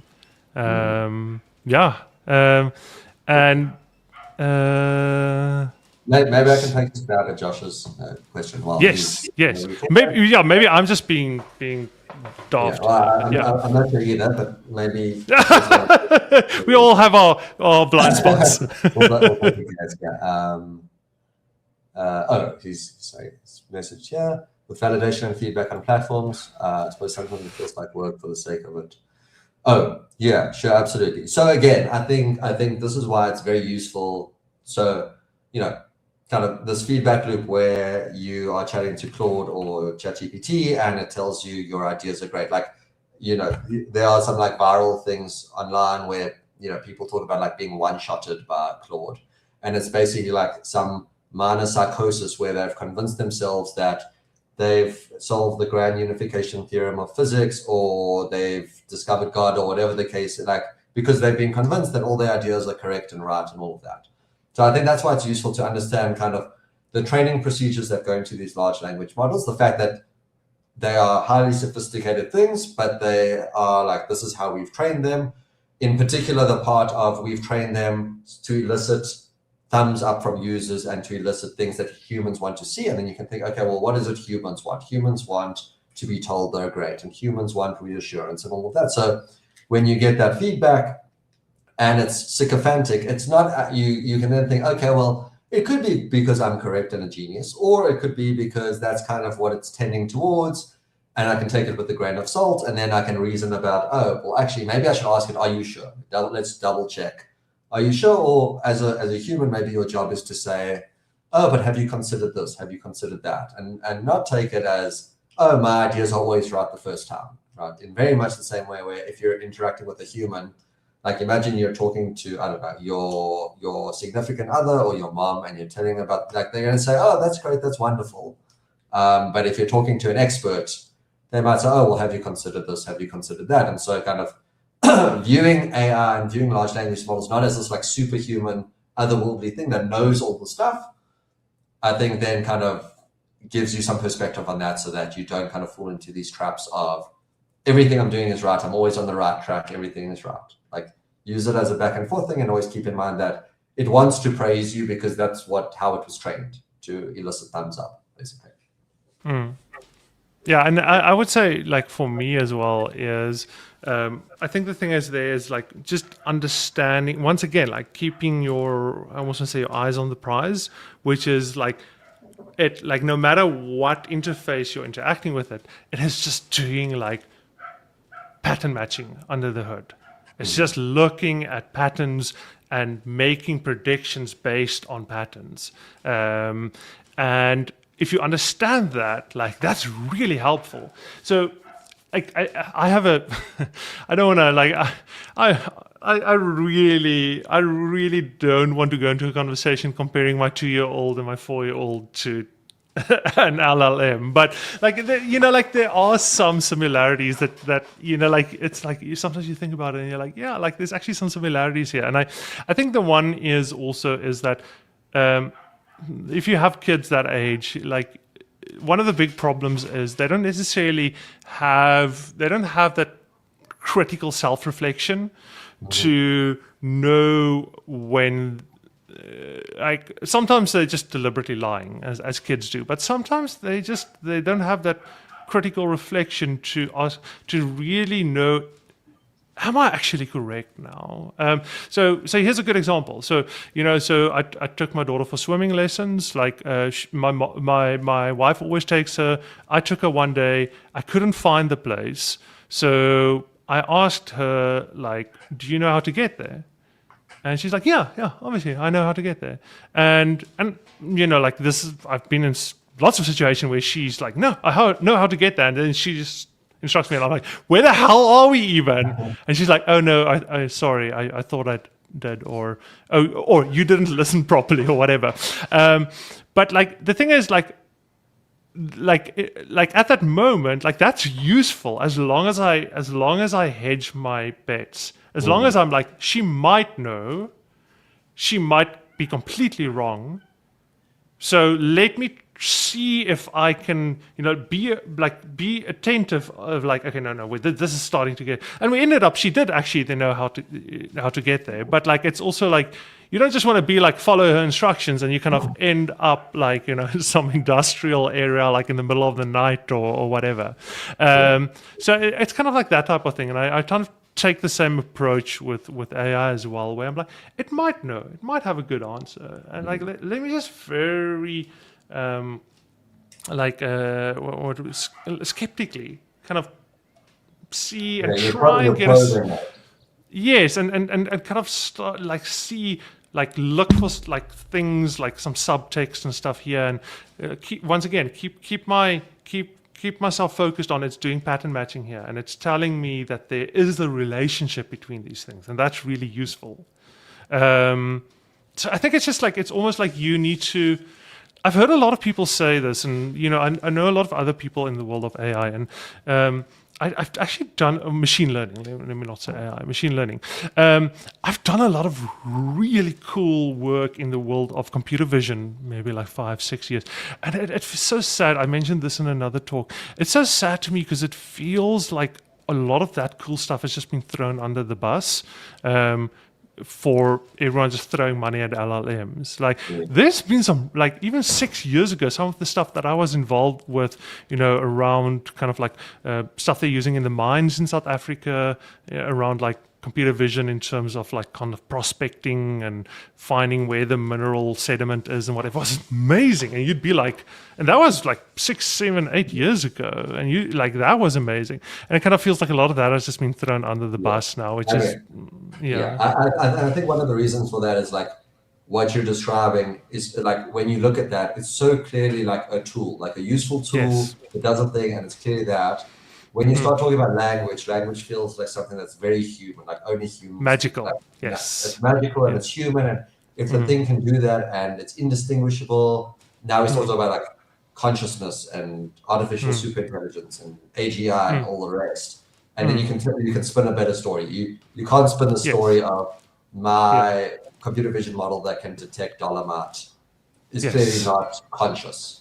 Yes. That's not going to get you the billions of funding and these kinds of things. Exactly. So, and that for me is actually, I made a note here where I think you mentioned at some point around, what was it? It was, but you mentioned about kind of the transformers. Transformers not necessarily being the best way to do this, but they are a good match for what we already have.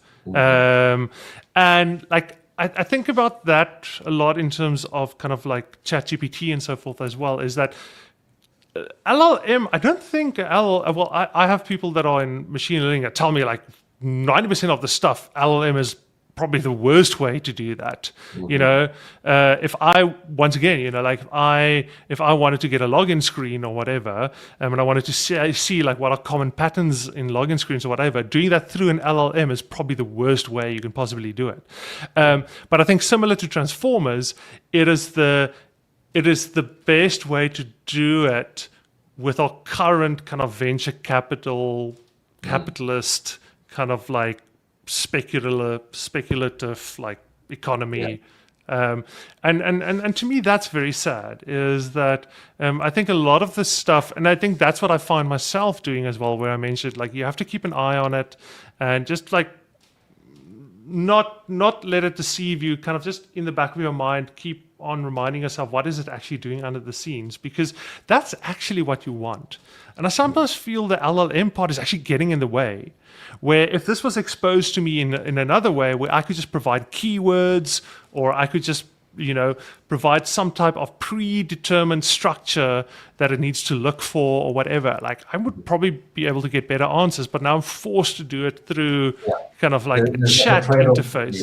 There's a trade-off between, we always talk about this trade-off of like there's like generality and specificity. So like the more general a system is capable of being, the worse it will be at any one particular task. So, you could build a chess playing program, and the best Stockfish, the best playing program in the world, will beat everyone and everything, but it will only ever play chess. And then on the other end, like ChatGPT, you can kind of get it to play chess. It's going to be crap, but that's because it's kind of more general. So any one specific task, it's not the best thing to do, but because it's so general, it's just like, well, I'll just use this. I don't want to do sentiment analysis. I'll use ChatGPT.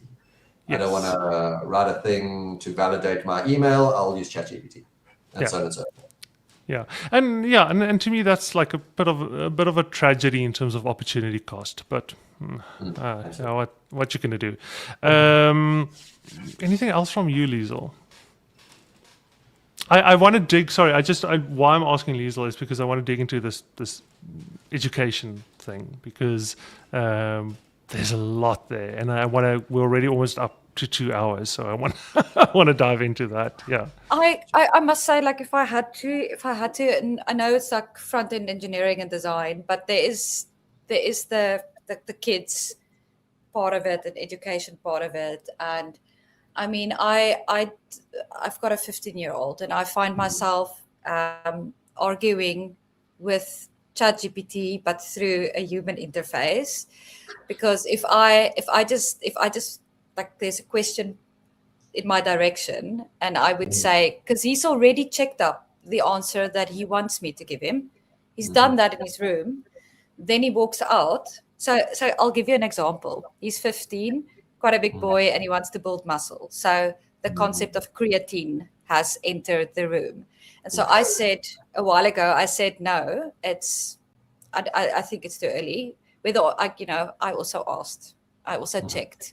But regardless, he came back very factually saying that creatine is one of the most, if not the most studied sports enhancement supplement.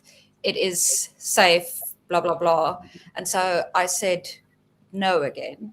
But then he already had his answers as a backup. And, I take an approach of not limiting my child in terms of these things. I try and go along with it and educate as we go along instead of inhibiting the use, because I don't believe in that either. But I just wanted to get your thoughts on that.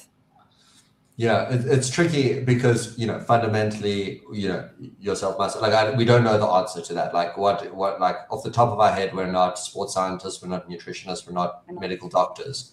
And so, the answer is, well, let's go speak to an expert. Let's go speak to a doctor. In the past, you would have Googled and you would have found some article on Healthline or WebMD or something, and you would have read that. So I don't think anything's changed, at least in terms of like knowledge or data acquisition. I think also what's changed is kind of ChatGPT knows what you wanted to say, basically, right? Again, this whole comes back to this whole, like, it's trained to please the user because that's what the user wants to hear. And so if ChatGPT knows in its memory that your son plays rugby and things like that, it knows kind of what he wants to hear is that creatine is safe and good for your brain and there's no downside and so on and so forth. And maybe that's true. That could totally be true. But also, it could not necessarily be true. And so all of these things need to kind of be taken with a grain of salt, in the sense of, if you're using it, especially for medical advice, okay, maybe that's a good start. Let's check some secondary sources. Let's consult with an expert and so on and so forth. Not just like, oh, well, it says it's fine, it must be fine, kind of thing. Yeah. I think that's how you're going to go. To that as well, sorry, just quickly, Liesel, is like what I find with that like super helpful as well is because obviously, like the same here, like we have a 2-year-old and a 4-year-old and people give you like conflicting advice. They're like, your kid, like kids, like it's better to send your kid to a small school, or no, like they need to go to a bigger school because, then they're more like adjusted to like society at large and, once they get to university and whatever. And so what I found is like GPT is good for just like basic sanity checks. Like, so if you were to ask ChatGPT, like, is creatine gonna like cause you to go blind or whatever? Like, it's probably gonna tell you like probably not. Like, so that's like, okay, like just like ridiculous like claims with no nuance. I find it really good to check those type of things for feasibility. Like sometimes like I check it and like, or if you want to see if there is maybe something to this, like, once again, like, is there a possibility that it might be safe? So if you're like, you just heard that like it's really bad and it's basically like steroids, the equivalent, and you're gonna get roid rage and whatever. And I think like what I would maybe do is I would just see like, is there a possibility that there might be? I think it's actually what I found is because it's so overly diplomatic, like it actually tends to be a good signal in terms of when there is nuance to things. And I guess that's when it kind of pattern matches against like a lot of like things that seem contradictory. Then it tends to be but it just from like out of the gate tends to be extremely diplomatic. Like I often joke and say that if you were to ask it like, is it bad to murder someone? And then it would say, generally yes, but you should always keep in mind the context and the circumstances, and like nothing can ever, there might be cases where it might be good to murder someone. Like it's, like I find that, like your example with React and Angular or whatever, that's a very common thing. Both of these are kind of pretty popular libraries. But you can say like React and like some random ass library from 20 years ago that no one today even knows exists or whatever, it would still try and be somewhat diplomatic. It would probably be like, there might be cases and, you need to look at what works for you. And so because of that, I found it to be a good test in terms of figuring out whether there are nuance to certain things. Yeah, because it tends to hedge itself very hard when it kind of gets a feeling that there's some nuance. Yeah. jQuery, yeah. Dude, like, unironically, like, there are benefits. No, there are no benefits to jQuery. And I would say that not because I think jQuery sucks or whatever, but like jQuery, like, well, we are the front end meetup, so I can't say this is a tangent, but just because the way jQuery does things is not a very performant way to do things. Obviously the browser itself, the specification and the browser vendors looked at jQuery and they looked at what are people trying to do this, and then they built it into the browser itself. And that code obviously executes at at an actual machine level. So like a lot of the stuff that you used to do with jQuery is now supplanted by stuff in the actual browser itself that's just way more performant than you would do it previously with jQuery. So, oh jeez, Vickers, ek weet is jy. I see someone there I used to work with that's talking about Magento and Knockout.js. Oh jeez, okay, yeah, some PTSD there. I used to work with them. That tech stack was okay. Sorry, back to the topic. I want to just really get into this. Vickers, I knew it was you when you mentioned the hackathon thing. Then I was like, this is Vickers.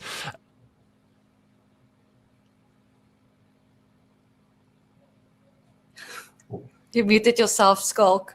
My mind is just all over the place. Like, I was triggered by the Magento. He said the word Magento, and it was like some MK Ultra like thing planted in my brain, and it just went like. So like that. What's very interesting is that thing you shared about Anthropic kind of saying like, guys, maybe this is a bit bad. Like, I think it's important that we need to keep into consideration their own incentives, and like the fact that they're acknowledging that it goes against their incentives. So I think it's probably good to just assume it's way worse than they're letting on. And that is just them saying like, yeah, some people have said this thing and there might be some truth to it. Like if they are kind of saying that and it's in their best interest to pretend it's not the case, then it's probably really bad. And in my anecdotal experience, it's really, really bad. And I think for myself, what I've learned is that there's stuff that happens while. So a lot of it is memorization. So a lot of it is just like, if I think about like when I started to code, I learned everything from memory. And at that time, I thought it was stupid. But I think there's something about taking something that's external and building the process of feeding it into your memory, even if it's literally just like pure, just like memorization, because as you're doing that, I think you're starting to kind of create mental models, and I think the other thing as well, there's this thing about I might be wrong. I'm going to take a wild guess. I think it was Hemingway. No, it wasn't. Okay, let's say it was Hemingway, who rewrote like the entirety of Moby Dick before he wrote his first novel. And I think there's something to that, where by that process of memorization, like apart from all the neural network stuff that's happening in your brain, I think there's also like a understanding of conventions and ways of thinking. And I do think like, so a lot of the AI stuff nowadays have made it, for myself as well, like I rarely visit documentation anymore. I just ask ChatGPT. And it gives me good examples and whatever. And like this is such a big problem that Tailwind actually said recently. I don't know if any of you guys were following that, but with Tailwind they said that like they're seeing more use than ever, but their revenue has declined sharply, and the reason for that is like because less people visit the documentation, and when you're reading the documentation, that's where they sell you like courses and stuff, and kind of like upsell you a bit. And now because people are just in ChatGPT asking the question, like no one goes to the Tailwind website, so they had to retrench like a ton of people. Although Tailwind is just like growing and growing in usage, and so there's that part of it as well, which is not great. But the other side of it as well is I think by reading documentation and systematically working through it, you're also cultivating a certain almost feel of how people approach things. The fact that I have to read it from start to finish, and I have to read the part that's like core concepts, then like methods and configuration, like the way it's broken down in the documentation, and that I have to consume it in this very inefficient way, there's a lot of side benefit to understanding like the thinking behind it. Not only for that library itself, but for how people think about software and construct software and how parts in software relate to one another. The thing I hear people say the most is that the big problem at the moment is like AI has kind of eroded all the paths that we have as like to teach systematic thinking. Because AI has solved all the so we learn systematic thinking by means of solving certain problems, but because of AI, we don't have to solve that problem anymore. No one now actually knows how to teach people, because you teach systematic thinking by, once again, memorization and doing the boring work. There's two parts to that. One, kind of maybe in a more practical sense, like not even saying this field, but like in advertising agencies and things like that. They're going to fire. They're not going to hire any more junior people. They're just going to have senior people, because why do you need a junior? You get the AI to do a markup or something like that, and then maybe that's true. And then when everyone retires, what's going to happen next? There's no pathways forward for people to actually learn in training on the job to actually grow. And then kind of to your point about like learning as a concept, whether it's in school, things psychologists at Wits, for instance, very concerned about like the effect on metacognition, in the sense of like you skip that process because, as you say, like especially for coding and things like we all know, like programming is about problem solving. It's not about the syntax. You can learn the syntax. It's about like you've got a problem. How do you break it down into subproblems and eventually you solve it? And like that's an important skill. If you delegate that to an AI, well, kind of you never get that skill. And part of that skill is like that's a hard thing to do to begin with. Like when we all started programming, we all sucked and it took forever and it was frustrating and hard. And then eventually, as you say, we started building these patterns and these mechanisms and these representations, and we could solve like small subproblem, and we see the subproblem come up and like, I've solved that already. You do it like this. And you kind of build this mental map. And if you shortcut that whole process, because the AI will do it for you, especially at an early level where, I teach intro to programming to students. If an AI obviously can write a for loop and an if statement and solve, add up all the numbers less than 10 and all the even, like it can do all of that. I'm not asking you because I want to see your code. I'm asking you so you develop those skills and that kind of pattern matching. And this is what I tell my students, and hopefully they are listening to me, in that like, if you use AI, you will get the correct answer, no doubt, but you will have skipped that process, which means you won't have, I don't care about your code, I care about you learning the skill that would have produced that code and if you're not getting that skill out, then you're not learning what are you doing here fundamentally. Well, whether or not that resonates is a different story, but yeah. So I've got two statements, but I know we are over. Yeah.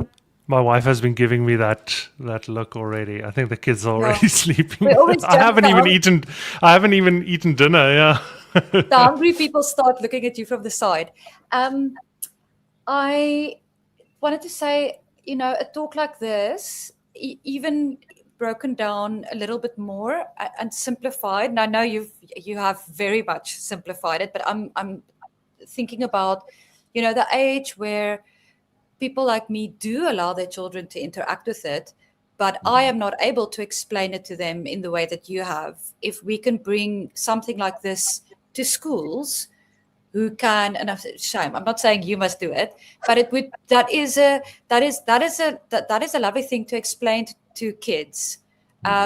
This is how it works, and this is where it can help you, and this is where it's going to, and teach them the responsibility from an early age, because I don't think anybody else is going to do it. Certainly if they want to make money from it, they're not going to do it, I feel. And then the other thing I wanted to ask is, if, this is just a question from me that came up, if we are training it on existing data where it was done by people still applying the thinking process, and we go and we accelerate 10 or 15 years from now, and we add another, because now we can create data a lot more faster, and now we put another 15 years of data on this that is incorrect. What happens then? Yeah, so what you're referring to is something called model collapse. And more generally, this is the concern that people have, which is, well, when we started, the entire internet was created by humans, more or less speaking. And then now that we've got AI as well, it's something like 10 to 30% of traffic or text on the internet is being produced by AIs, because they can do this infinitely fast forever.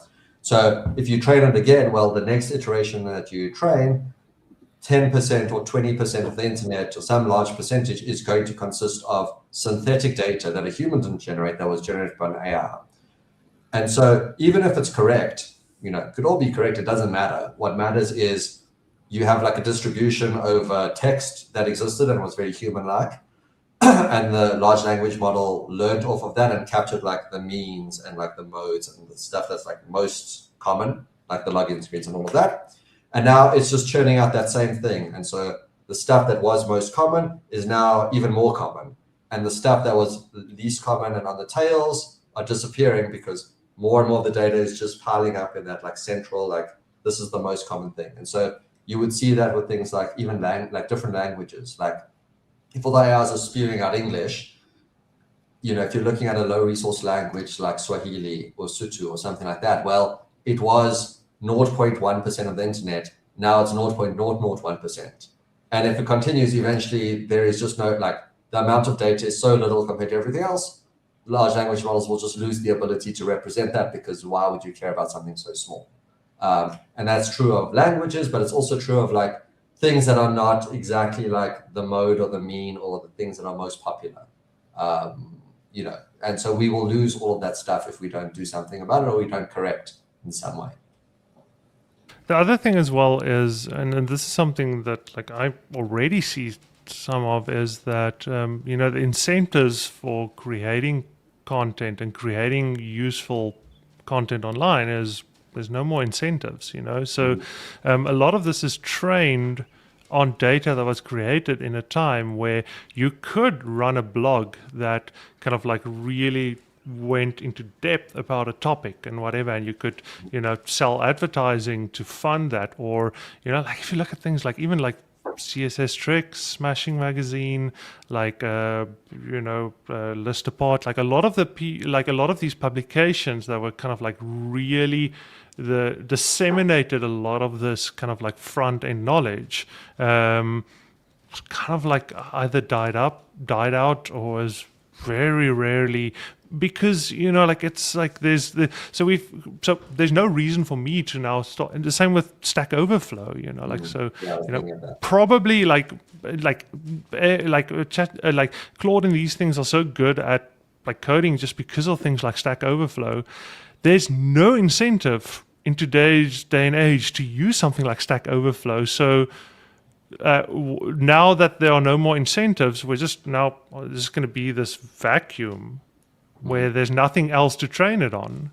Like this tailwind thing is already an example. So okay, why would they spend money? Why would they spend resources actually maintaining like really good documentation?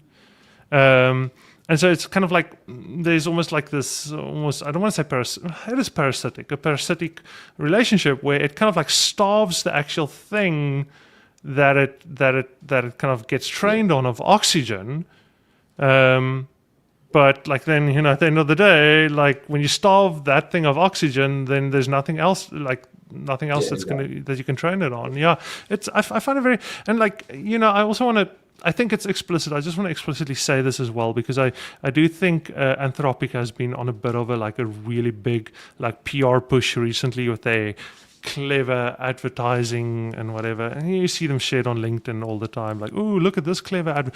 But like, Anthropic has they just settled like a lawsuit of like billions of dollars, in which it came out that they effectively trained their model on pirated versions of books, using things like Library Genesis, torrent sites, whatever.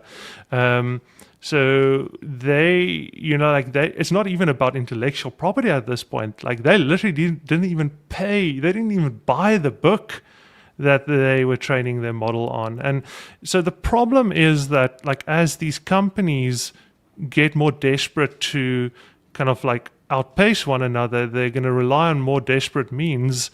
And they're going to hollow out they're effectively, to a certain degree, in terms of even art, like a lot of things like Midjourney and whatever has kind of effectively hollowed out art as an actual field. So that's cool. I mean, like, so we're going to have art movements all the way up to like the year 2022, and then it's just like there's no more art being produced.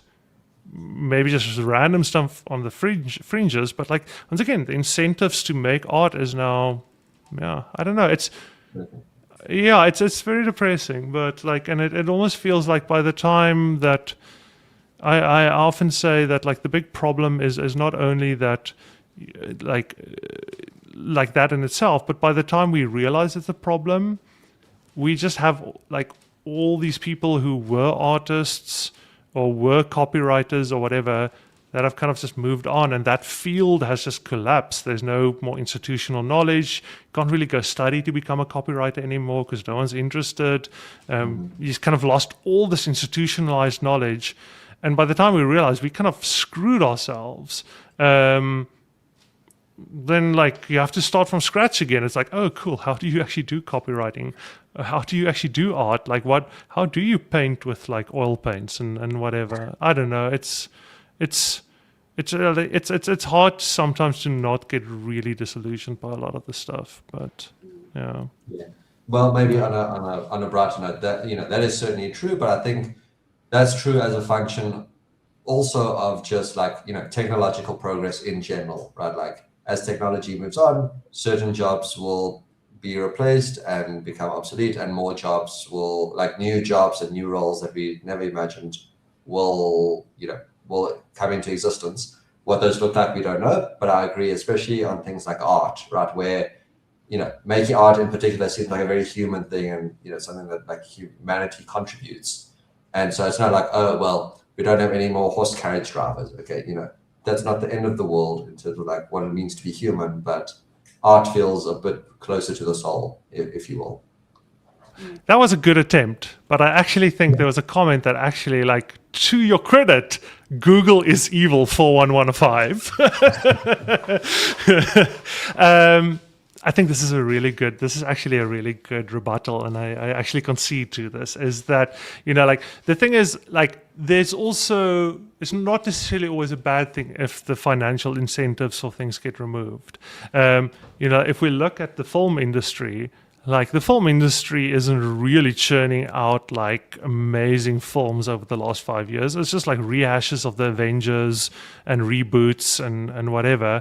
And I think part of that is just because like it just got so like like all the resources like it started becoming a business, and I think there's maybe a bit of the bright side is that now that there's no money to be made maybe anymore from movies or whatever, like now you're actually going to be, now the people that are just doing it because of self-expression and whatever is not actually going to have to compete with these $1 trillion marketing thing that's just trying to rake in money. because now people can just generate random stuff with Sora AI or whatever, and there's like, okay, why do I go and watch an Avengers movie if I can just generate my own random Avengers like scenes or whatever? That's a cool. I like that. I think that is actually a solid case for optimism. Yeah. I also just want to add, my partner is a designer and artist, and my recommendation is just keep doing it, because as you told us, everything is going to start looking very similar. You know, if a little restaurant in Cape Town opens these days, I don't want to bash Cape Town at all, but they actually make it so. Suck it, Cape Town. Belleville for life. You wouldn't find that in Belvit. You're not going to find that pretentiousness up here in the northern suburbs, huh? You're going to find some like a Spur burgers. It's made to look in a certain way. To be, it doesn't have it loses the individualism, I think, and so I think over time people are going to. That's my prediction. I think people are going to start craving these things again. I already find myself, because I think humans are only built to take in information a certain amount at a certain speed, right? So I can teach myself a skill really, really fast, but I feel more and more exhausted. I cannot take in and retain the information. I tend to, I feel like since I started using AI or LLMs, my brain is literally not remembering certain things. There's just too much going in on a daily basis, and I find myself actually wanting to not use it for something where maybe 6 months ago I would have wanted to. So I think the human race we're just like that. And I think part of the fear mongering that we had a while ago, it was like, what is going to happen to me? People have a livelihood. Like, you studied to become a developer, you worked your ass off for many years, and now it's being implanted into your brain that you're not going to have a job in 5 years' time. Never mind just telling people you can evolve your job into something else, or you can specialize. You know, there's other ways. What happened is you are so scared that you just go and like mass adopt this stuff. But it's coming from a place of fear. I think we have a way of all these things, and crypto, we were also told, you're not going to be able to buy a cup of coffee without it. Did that happen? No. And we're certainly not close to NFTs are the future. I'm telling you, Liesel, like, you better buy some NFTs right now. I mean, I had anxiety. I only had one NFT, and I had real anxiety over that, because now I lost 100% more than me. Hey, they're going to make a comeback. NFTs are going to make a comeback. I'm telling you guys now. Buy. You got to buy on the dip. Yeah, but yeah. Sorry, I wanted to add to what you were saying. Yeah. No. That's what I wanted to say. Humanity has a way of balancing it out over time. It's just when this occurs at the beginning, it is just people act from a place of fear, and it's not, and it's presented to us like that, which is really, really unfair. And the thing is, like, these companies don't even believe it. And I think, like, the most obvious case of this, and maybe we can start closing after this, the most obvious case of this is Anthropic buying Bun. Okay? I don't know if you know what Bun is, Liesel or Steve. So Bun is actually, it's basically just a runtime that's kind of like very JavaScript-like. They effectively took JavaScript and they said, what if we don't actually follow the standard and make effectively a version of JavaScript that we just do whatever we want, and we don't follow kind of like the specification as laid out by the W3C and whatever. And so Anthropic has been increasingly been using this, and at some point, just came out of left field for almost everyone, is they just purchased Bun, and probably from a pretty obscene amount, and so the argument would be, if you're not going to have software developers in 2, 3, 4, 5 years. Why did they go and do that? Why didn't they just ask AI to build them something like Bun? Why didn't they just say, hey, Anthropic, or hey, Claude, look at this thing called Bun. I want you to build me something exactly the same. Why, why didn't they just use, so that's kind of the proof's in the pudding. The fact that they're not even believing it, they're literally buying this language and the developers that maintain this language, because they kind of see that they need to invest in this thing, and they have no other means of, if someone else buys it or whatever, it's a big risk for them, because I think it's just it doesn't make any sense. If you're not going to have software engineers in 2, 3, 4, 5 years ago, why did they just buy an entire software team to build a language that Anthropic's going to run on, or Claude's going to run on? I don't know. No, they don't even believe it themselves. It's all just shares. And I think the thing is, if I were to be super generous, I think maybe it was a bit of a Elizabeth Holmes approach, where Sam Altman started out and he's I can't see how we're going to make this work, but this is what I'm selling. I'm selling this vision. I'm selling this vision. I'm selling this vision, and we'll figure it out. We'll figure it out. Enough time and enough money. We'll figure it out. Let's sell this vision. We don't know how we're going to achieve this, but we'll keep hacking at it, and if you can dream it, you can do it. But the problem is, there's probably been a point where he realizes he's a smart guy. He probably realized, shit, this AGI thing, it's probably not going to happen. Not in the way that we wanted to, but it's just there's no way he can now go out and say, yeah, I don't think this. I think we've kind of hit a plateau, and I don't think ChatGPT is going to get much better than it is now. Maybe marginally so. It's just the incentives. He can't do that, no matter what he believes. It's I don't know. It's if you look at the decisions these people are making, and not at the words they say, the decisions that they're making and where they invest their own money seems to make it clear that they don't believe that software developers are going to go anywhere.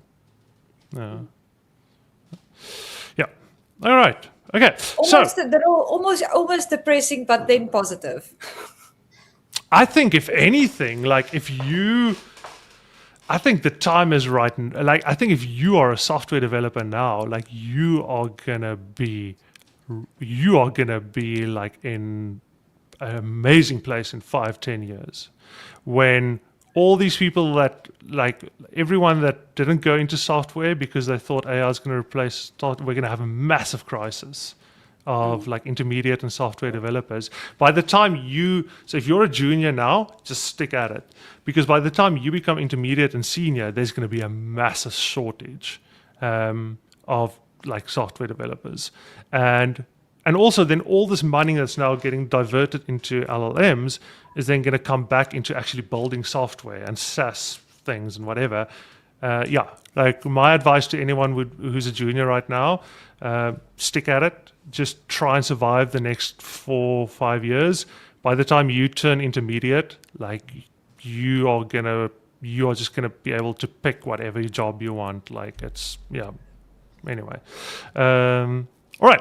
So, Steve, where can people get in touch with you, learn more about what you have to say, ask you questions, that stuff? Yeah, everyone's welcome to reach out on LinkedIn. My email address is probably somewhere on the internet at Wits, and so you can look me up there. There's our research group who also has an internet presence, the Rail Lab. So if you're interested in the kind of work we do with robotics and machine learning and all the rest, you can check it out there. Oh, I was hoping you'd have more for me. I'm not a social media. I'm a Discord guy, so I'm not a Twitter guy.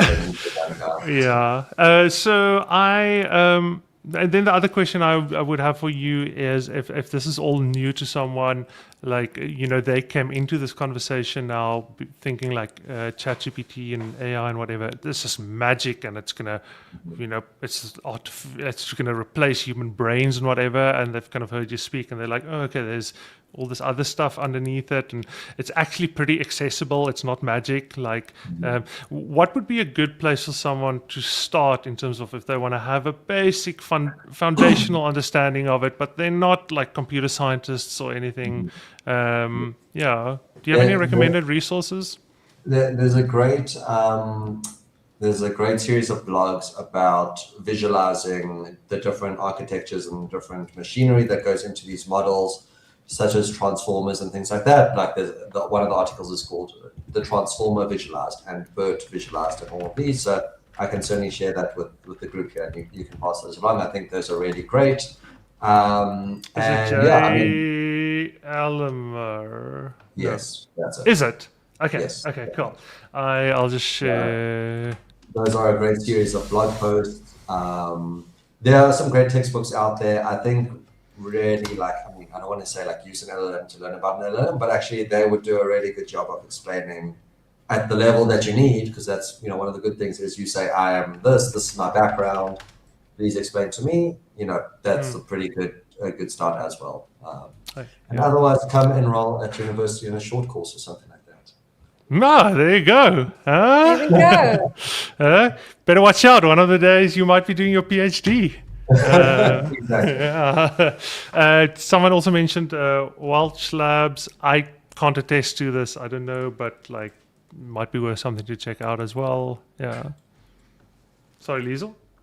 No, I wanted to say I'll follow up with you and then maybe get those short courses and then we can share it with the community. Yeah, absolutely.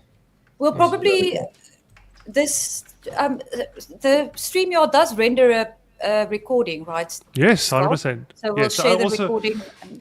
Yeah, I also just wanted to mention to everyone, like, I mean, like, I don't know how many people are still around, but I should have mentioned this at the start. Like, I generally do download the file, the video, and kind of do a bit of light editing and just audio stuff, and then re-upload it to the channel. So, yeah, if you're not subscribed, maybe just subscribe, and then you'll get a notification when I do upload this recording.